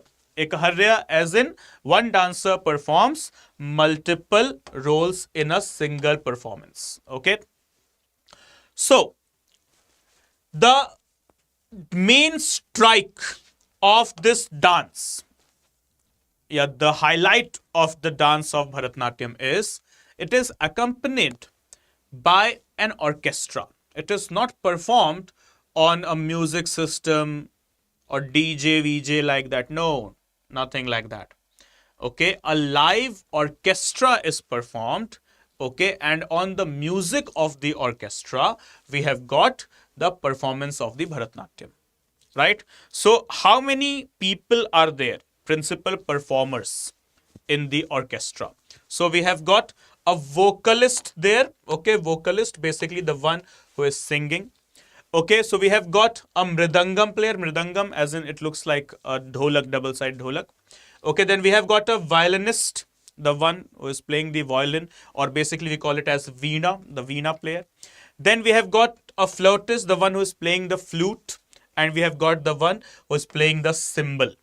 Okay, so we have got 5 principal performers: vocalist, mridangam, violinist or a veena player, flautist or the one who is playing the flute, and the one that is the cymbal player. Okay, so these are what? The principal performers in every orchestra of the Bharatnatyam. So as you can see, okay, here is the person who is playing the mridangam, that is the dholak. Okay, here we have got the one, okay, the lady who is holding the cymbal in the hands. Okay, she is what? The cymbal player. Okay, then here is the person who is, okay, who is singing. He is the vocalist. Okay, and here is the person who is playing the flute, that is the flautist. The one image that is missing here is the veena player. Okay, veena as in the violin player. Okay, so an orchestra, it is comprising of the 5 people, and out of 5 you can see the 4, that is the vocalist, the flautist, the veena player, the cymbal player and the mridangam player. The only one who is not here is the violin or the veena player. Okay. Then the recitation of the verses from the literature, okay, also happens. Literature could be any literature. Okay, and the one who recites, the dancer, the person who conducts the dance recitation is what is known as Nattu Vanar. Okay, the one who recites the verses, okay, it is known in the name what? Nattu Vanar. So with Bharatnatyam, you have got multiple things to remember. Okay, what are they? So firstly, we have got the name, that is Ekharya. And apart from that, the writer, Nandikeshwara. The book written by Nandikeshwara, Abhinay Darpan. Okay. So the dance Bharatnatyam originated in the wonderful state of Tamil Nadu. Next, the dancer performs the dance along with an orchestra. Orchestra has how many? 5 people. Who are these 5 people? The flautist, the vocalist, the mridangam player, the cymbal player, and the veena player or the violin player. Then there is the recitation of the verses going on, okay, and who recites these verses, okay, it is known in the name of Nattu Vanar, okay. And dance is generally divided into 7 main parts, okay. So how many parts? 7 main parts of this dance is there, okay. What are they? So they are Alarippu, it is Jatiswaran, it is Shabda, Varna, Pada, Thilana, and last Sloka. Okay. So the performance of Bharatnatyam dance. Okay, basically the performance of the Bharatnatyam dance, it takes place, okay, in how many stages? 7 different stages, okay. And what are these 7 different stages? So once again, they are the Alarippu, Jatiswarana, Shabd, Varan, Pad, Thilana, and last one, Shlok. Okay. So the dance is divided in how many parts? Don't worry if you're not able to remember the names. Okay. But just remember that yes, the dance is divided in 7 parts. Okay. So moving to the next great Indian aesthetics, that is the performing art. That is the another dance. Here we have, that is Kathak. Okay. The only classical dance that originated in our northern parts, or else the other 7 dance out of 5 they originated in the south. Out of 7 they originated 5 they originated in the south, and the other 2 they originated in the northeast. So Kathak remains the only classical dance, okay, from North India, right? From others, okay, the other 7 classical dances, Kathakali, Bharatnatyam, Mohiniyattam, okay, they all originated from where? They originated in south. Whereas the other 2, that is the Odissi and Satariya, they originated towards the east or northeast region, that is from Odisha to Assam, as well as one more, that is Manipuri, okay, in the south, northeast, okay.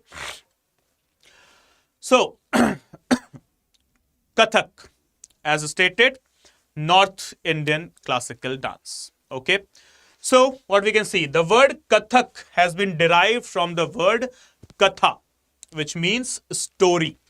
Right? The word Kathak has been derived from the word Katha, which means what? Basically, the story. It was primarily a temple or a village performance wherein the dancers narrated the stories from ancient scriptures. And it could be also scriptures like epics like Mahabharata and Ramayana. Okay. So talking about the features of Kathak dance, it is the only classical dance. Remember guys, Kathak is the only classical dance that is wedded or performed on the Hindustani music. Okay. Remember this. Okay.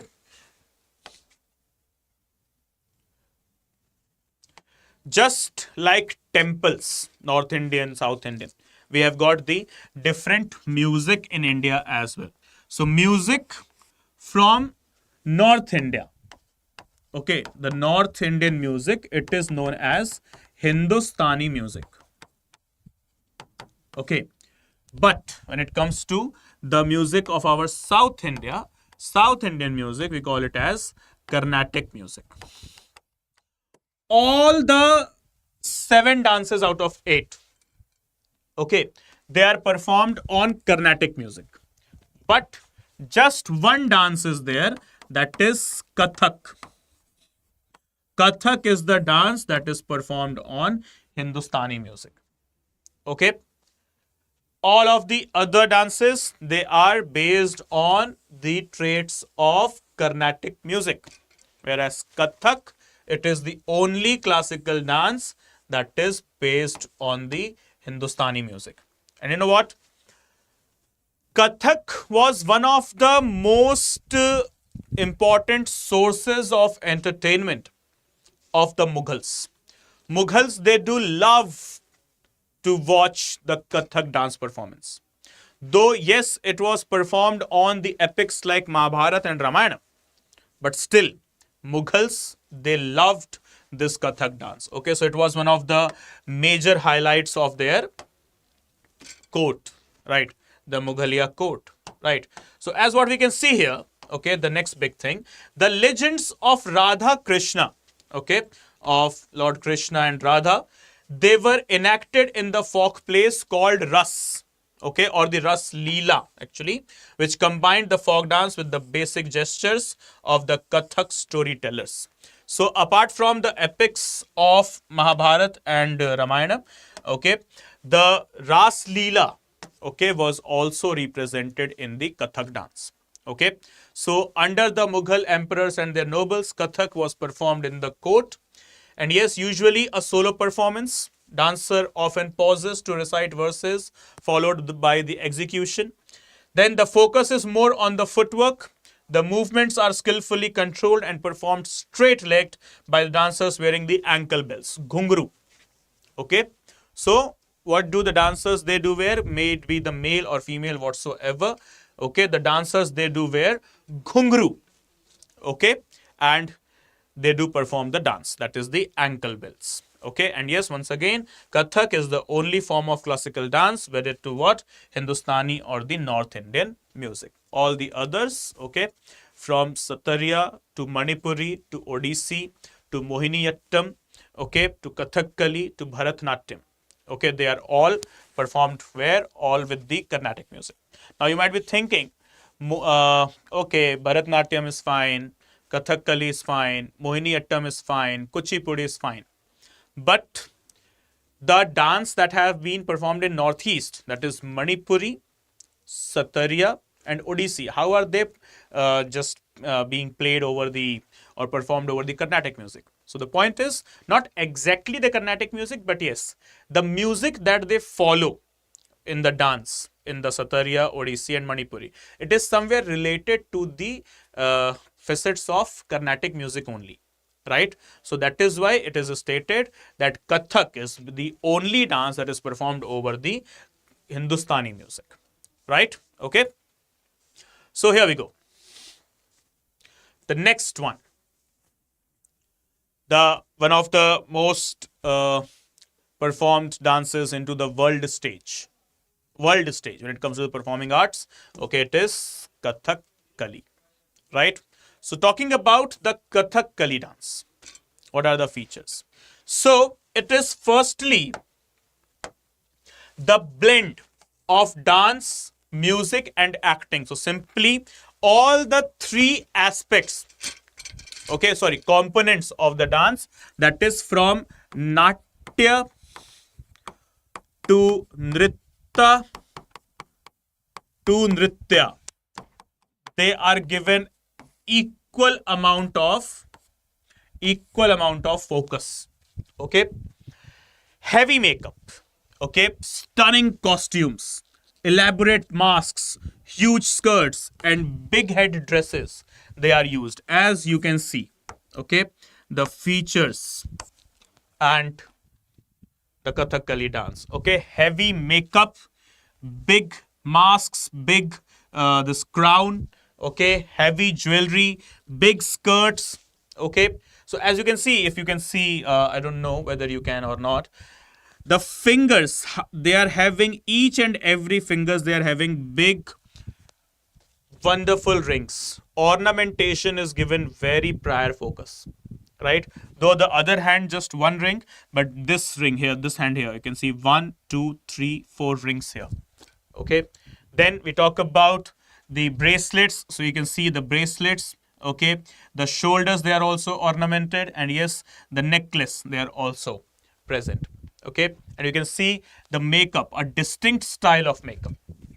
Okay, and the mukut, the crown over the head, and elaborate face masks. These are what? The basic features or the traits of the Kathakali dance. Okay, so the dancers, when it comes to the Natya concept, okay, they do play the roles of the kings, gods, demons, etc. Basically, three characters, they are represented by the dancers in the Kathakali dance. What are these three characters? The kings, the gods and the demons. There are other characters as well, but the primary characters are king, god and demons. Okay, So the vocalists, they narrate the legends, and percussionists, okay, they play the musical instruments. So there is a vocalist who sing, and there is a musical player as well, musical instrument player as well. Not mandatorily an orchestra just like Bharatanatyam, but yes, okay, musical player is there, and this musical player, it is a dance. It is also performed on the music systems. Okay, so when we talk about the color variation in the makeup, what is the concept of color variation in the makeup? Does it represent any extra thing? Yes, it does. So green color represents the nobility. Black color represents some wickedness. Or the red color, the last one, it represents either the royalty or the evil. Okay, so as you can see, the presence of green, black and red color in the makeup. So green will represent nobility, okay, black will represent the wickedness, and red will represent the royalty or evil, right? So guys, make it clear, green, black and red. Okay, green nobility, black wickedness, red royalty and evil. So this is what the basic traits of the Kathak Kali dance. And moving to the next one here, okay, the next great dance in front of us is Kuchipudi. Okay, another wonderful performing art gifted to us by our southern parts. Okay, so it is the name Kuchipudi, it is derived with the name of the village in the Krishna district of Andhra Pradesh, which has a very long tradition of dance and drama. Even if you are someone from Andhra, anyone listening to me from Andhra Pradesh, specifically near about Krishna district. So in case you are, then you must be aware that yes, how much people are still presently, they are still too much attached with the dance and drama thing in the Krishna district of Andhra Pradesh.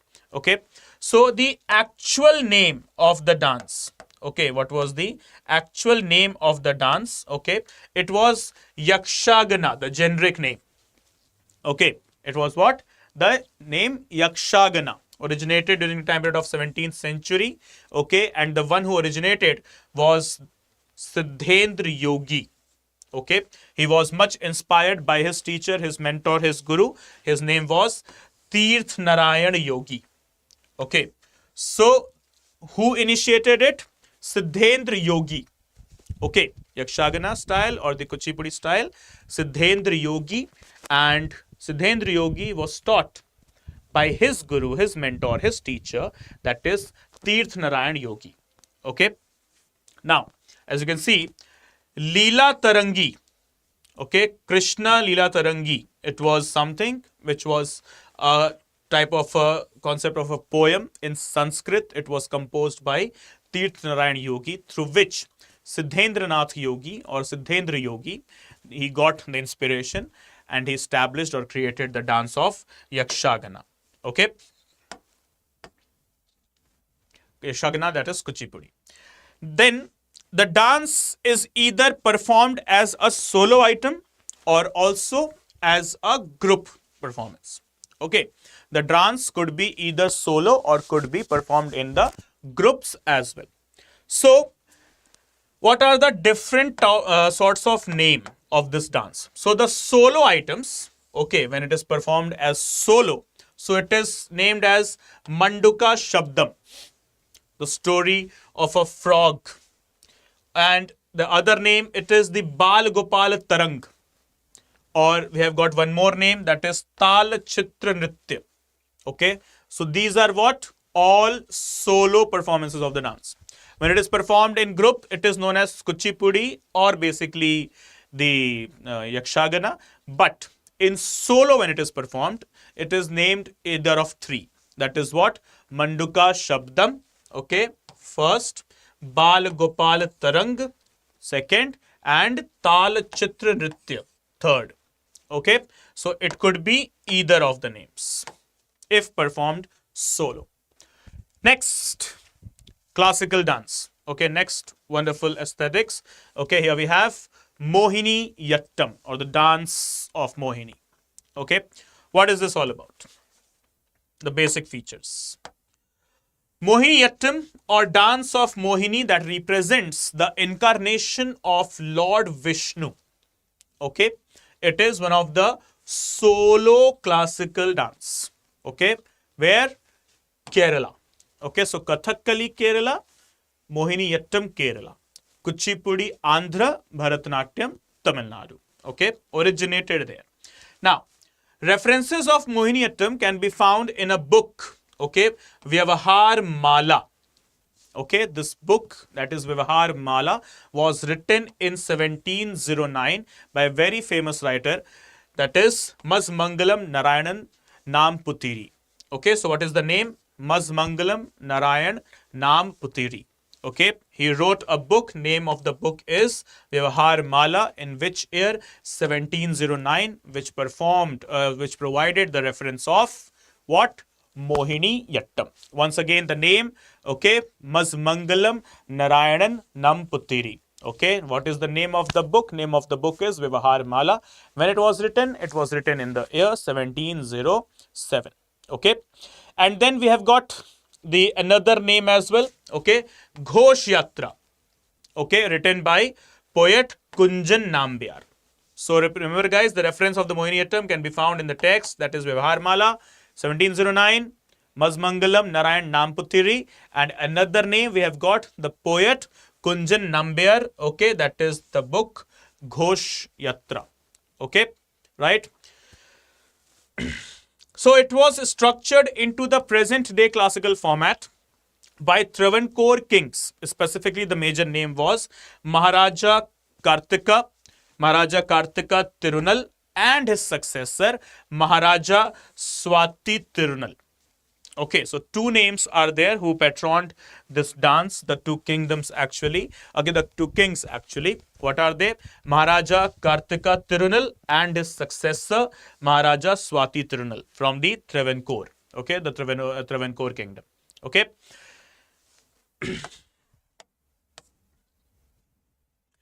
So next, here we go.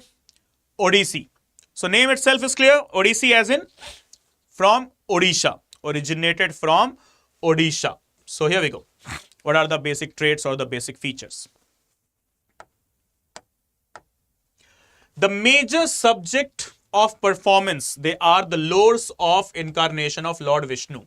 So same like Mohiniyattam. Right? Though same like Mohiniyattam, this is what? This is the dance Odissi. Okay, Mohiniyattam or the dance of Mohini. It was basically focusing where? Focusing on the dance, incarnation of Lord Vishnu. In the very same sense, Odissi, incarnation of Lord Vishnu, and also it recites the verses from Gita Govinda written by Jayadeva. Okay, Gita Govinda written by Jayadeva. So a soft dance backed by soothing lyrics and is similar to Bharatnatyam in terms of mudras. See, in terms of theme, it is once again incarnation of Lord Vishnu. Okay, that is Mohiniyattam. But when it comes to mudras, gesture, nritya concept, okay, the components of dance, we have got natya, nritta and nritya. So nritya, that is the mudras or the gestures. It is as same as Bharatnatyam. Okay, so termed as mobile sculpture, it incorporates two major postures. Okay, Odissi has got two major postures. One is what? Tribhanga. Tribhanga as in the body is deflected at the neck, torso and the knees. So three body organs that are majorly here. The neck, the torso, this part, and the knees here. वो knees तो मैं ऊपर उठा के भी दिखा नहीं सकता, but हाँ, घुटना, knees, right? So the three body movements, the three body parts movement, the rhythm of the three body parts movement, that is the neck, the torso and the knees. That is what? Tribhanga. And they do perform it in a square shape. And so this is what is known as chalk. So a position imitating a square. So Tribhanga and chalk. These are the features of which dance? Features of the dance of Odissi, that is in Odisha, similar to Bharatnatyam in mudras, but in theme similar to Mohiniyattam, that is incarnation of Lord Vishnu. Next one is here, Satariya. Satariya dance, that is from another fantastic state we have, that is Assam. Okay, so it was introduced in 15th century by a very famous saint of the time, that is Shankara Deva, who started the Satariya sect as well. Okay, who was promoting Vaishnavism, and this dance was used as one of the medium for the propagation of Vaishnava faith. Okay, so the dance form evolved and expanded as a distinctive style of dance later on. Then, because of its religious character and association with the Satras, that is the one those who were following the Vaishnavism, okay, it gained the name that is Satariyas. Okay, basically Satariyas. Started by whom? By Adi Shankara Deva. Okay, Shankara Deva, who was a Vaishnava saint, and in order to propagate Vaishnavism, he started this dance, that is Satariya. Okay, the tradition has got two different streams. Okay, the dance has got, just like Tribhanga and Chok of Odissi, this is also having two different aspects. What are they? The first one is the bhavana or the expression component. The bhavana as in what? Once again, expression or simply feelings. Okay, expression or feelings related to the repertoire, starting from the Gayan Bhayanar Nach to the Kharmanar Nach. So when the Satariya dance is representing the emotions, they do perform a set of items, and that set of items, they are known as one Gayan Bhayanar Nach, and the second one as in the Kharmanar Nach. Okay, when they are performing what? The Bhavana concept. And the second dance numbers, when apart from Bhavana, that is apart from Lasya, they're also having the components of Tandav. So it is known as in the name of Chali, Rajgadiya Chali, Jhumura, and Nadu Bhangi, along with others. Okay, so when they are just representing the Lasya, so Lasya, it is having two different components, that is Gayan Bhayanar Nach and the other one Kharmanar Nach. But when they are representing the Tandav, okay, that is, it is known as with the different names, because different types of performances are there. Chali, Rajgadiya Chali, Jhumura, Nadu Bhangi, etc. Okay, so this is what basically the Satariya dance. Next comes the one which is older than the recorded history as well. Last in our list of classical dances. Yes, you heard it correct. A dance which is older than the recorded history. Right? Means older than history, you can understand. From the records of history means we don't know since how long this dance has been performed, from where it originated, from how it originated, and so on. Right? We have literally no clue. Right? So it is older than the recorded history. Right? So this is what? Manipuri. Yes, Manipuri, that is Manipur. Unfortunately, we can't do anything for our people of Manipur. The life of the people, the properties of the people, they are at stake since last couple of years. And still there are tensions, and fresh tensions have been sparked as well with regard to the violence that is happening, or the clashes that is happening between the two wonderful tribes, wonderful communities, that is Kuki and Methi. Right? So, but still, we are hoping that the peace shall be restored very soon. The harmony and the fraternity of the people of the Manipur shall return back to normalcy very soon.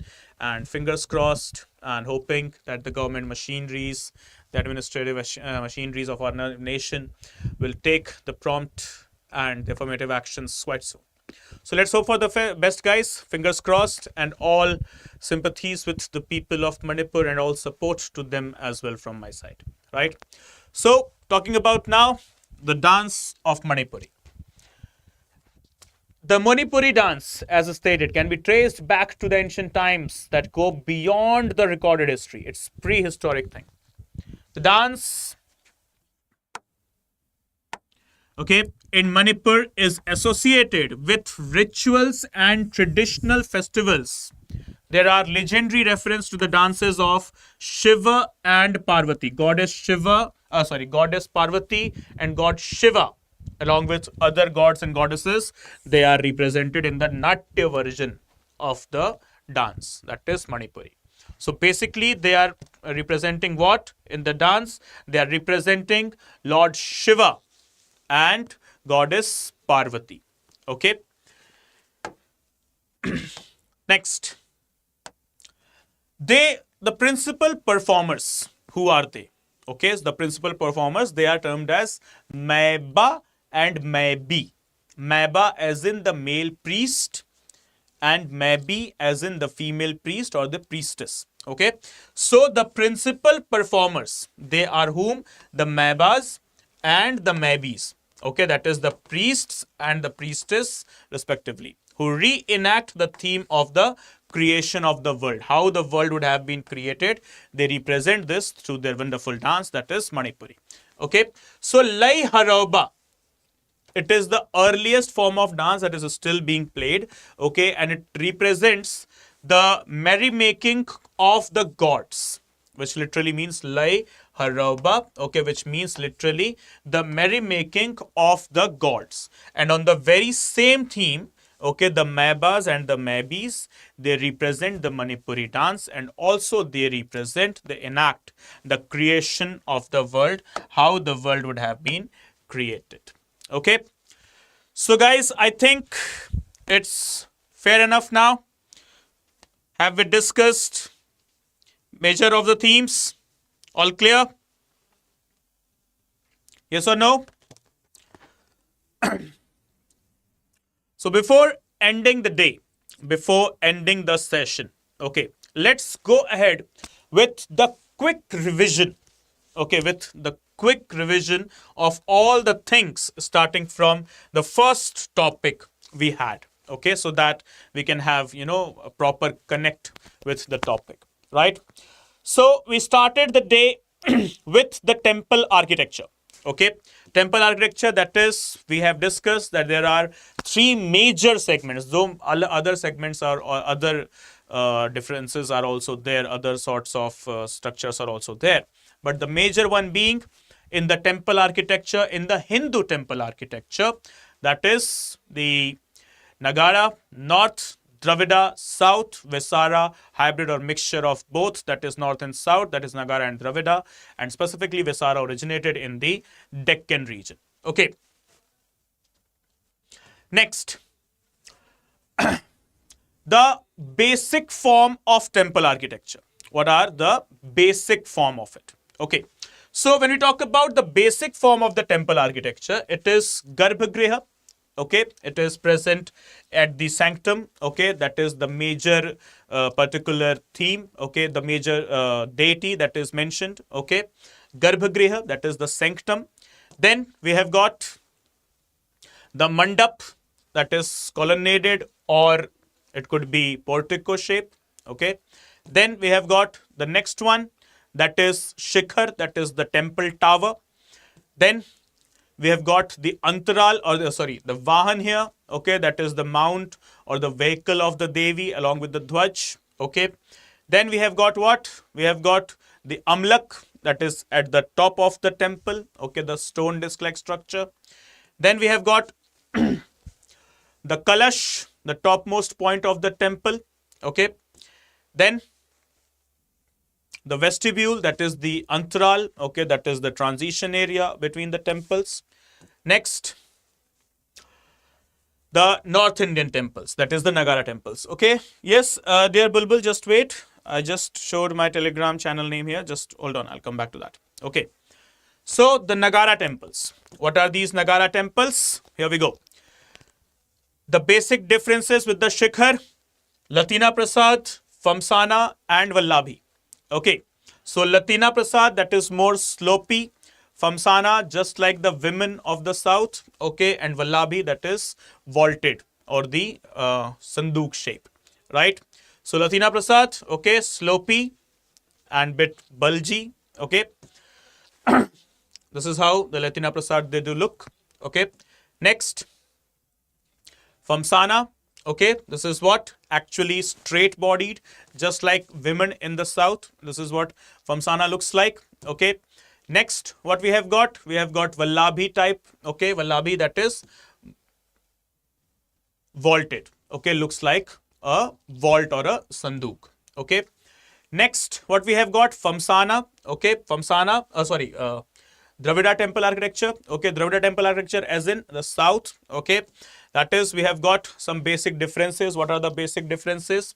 Okay, compound wall, Gopuram, that is the entrance gate. Okay, here Shikhar is known as Viman, that is the temple tower. Okay, then Viman is like a stepped pyramid, and there are some other basic differences as well. That is Shikhar in the south, it is termed for Kalash in the north, right? Then other differences, what we have got, the other differences in North Indian temples, we see images of Mithun. Okay, images of what? Mithun. But, or apart from that, the rivers, Ganga and Yamuna on the walls. But in south, we will see the images of fierce Dwarpal. Okay. Then apart from that, they could also have a subsidiary shrine, or apart from subsidiary shrine, they could also have this water reservoir, but the very same things, they are not available in the north. Okay, so just like North Indian temples, they have variation in the shikhar. South Indian temples, they have variation in their shape, in their structure. So what are the shapes? 5 types of shapes. Kuta or Katurasra, that is a square. Shala or Ayatasra, that is rectangular. Gajprashtha or Rityata, that is elliptic. Ritta or circular. Ashtasra, that is octagonal. Okay. So next, we discussed about Buddhism, Mahayana, Hinayana, okay, the sects of Buddhism that originated in India, Theravada, Sri Lanka, Zen, China, and Vajrayana, once again, India.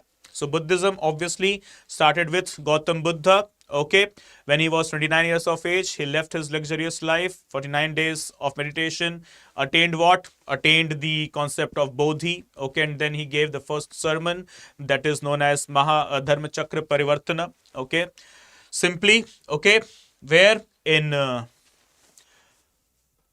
Sarnath, that is in UP, okay, that is nearly the city of Varanasi basically. He died where? Okay, he died in the region of Kapilvastu. Okay, actually, sorry, he was born in the royal family of Kapilvastu. Okay, that is the Sakya clan near Lumbini. Okay, that is near the Indo-Nepal border. Okay, and then he died at the age of 80, where? In the city of Kushinagar. Okay, that is also near the Indo-Nepal border. Okay, what time period? 483 BC. Okay, and then yes, enlightenment under the Bodhi tree, which was people tree actually, and the first sermon, that is Dharma Chakra Parivartana. Okay, so Madhyam Marg he mentioned, and apart from that, yes, the principles of Buddhism. Okay, the 4 noble truths, also known as Arya Sachchani. Okay, and the 4th noble truth of Arya Sachchani is 8-fold path, that is known as Astangika Marg, or the Atthanga Magga. Okay, 4 noble truths are, the first one is suffering, that is dukkha. Second one is samudaya, that is the reason of suffering. Third one is suffering could be extinguished with the nirodha. Okay, and the 4th one is Atthanga Magga, that is 8-fold path. Okay, and the Atthanga Magga or the Ashtasrika Marga, what are they? So, right view, intention, speech, action, livelihood, mindfulness, effort, and concentration. So, the 5 principles, the Pankasil, that later we call as Panchashil, what are they? Refrain from violence, stealing, sexual misconduct, no lying or no gossiping, and yes, taking intoxicating substances, maybe drugs, liquor, tobacco, whatsoever, that is also not good. So refrain from such things. That is Pankasil. Okay. So major Buddhist texts, what we have got n number of them, that is termed as Pitakas, that is started with the first Buddhist council. The 3 Pitakas, how many? 3. The first one is Vinaya Pitaka, that is rules and conducts for the monks. Okay, the first one. The second one is the Sutta Pitaka, that is about the teachings of the Gautam Buddha. Okay. Then we have got the next one, that is Abhidhamma Pitaka, that is the philosophical analysis and the teachings of the Gautam Buddha as well as the monks. Okay. Then we have got some other books related to the Pitakas only, that is Divyadana, Dipvamsa, Mahavamsa and Milindpanha. Okay. Next, the councils. The first Buddhist council, 483, just after his death. Okay, led by whom? Led by King Ajatashatru, actually patronated by King Ajatashatru, presided by, okay, Mahakashyap. Okay. Next, second council, 383, okay, patronized by King Ashoka, patronized by King Kalashoka, okay, presided by Sabkami. Third council, 250 BC, patronized by King Ashoka, presided by Mogaliputta Tissa. Okay, fourth one, that is outside Bihar, first time, that is in Kashmir. Okay, 72 AD, okay, presided by Vasumitra and patronized by King Kanishka.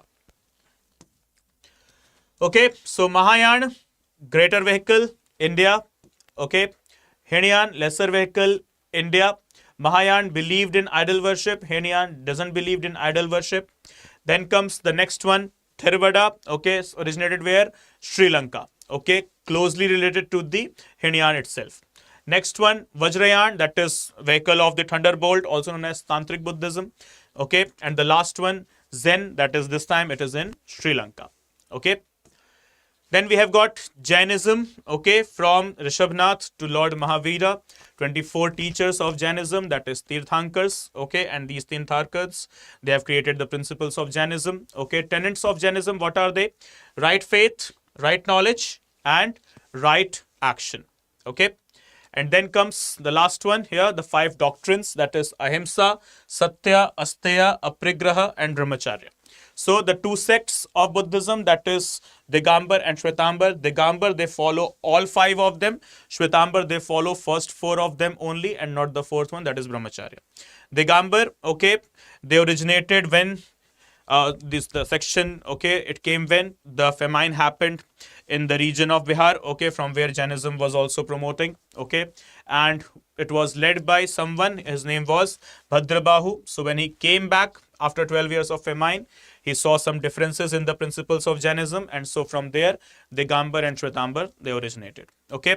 So Digambar, total nudity it is there for the males, but females, they do wear unstitched white plain sari, okay.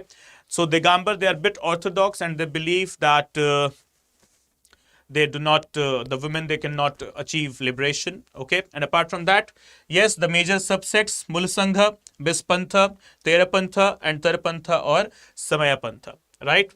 Then comes the next one, that is what we have got, Shwetambar, wear white clothes, males and females both, white unstitched, plain clothes, okay. They follow all the 4, okay, out of 5, okay, except Brahmacharya. Okay, women can achieve liberation, and Sthulabhadra was the major exponent, right?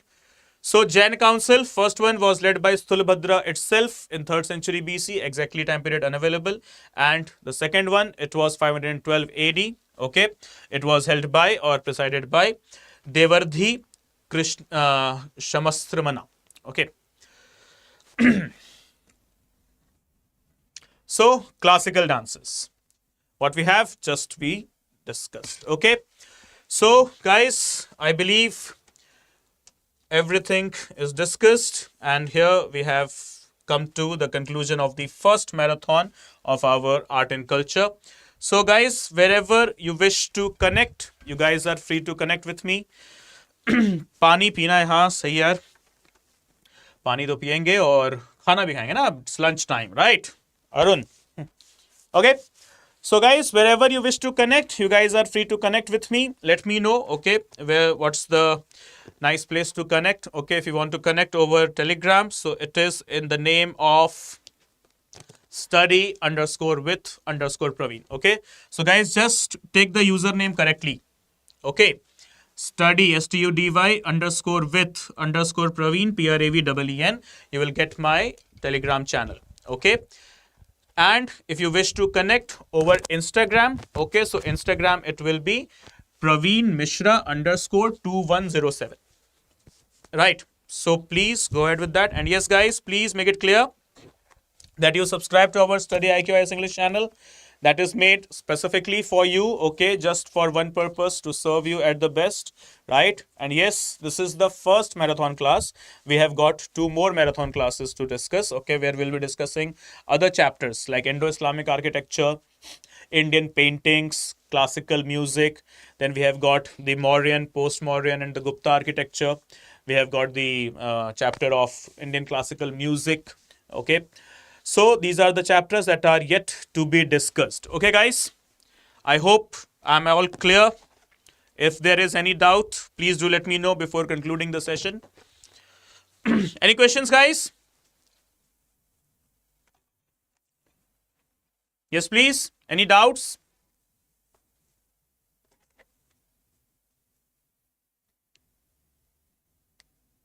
Come on. Quickly.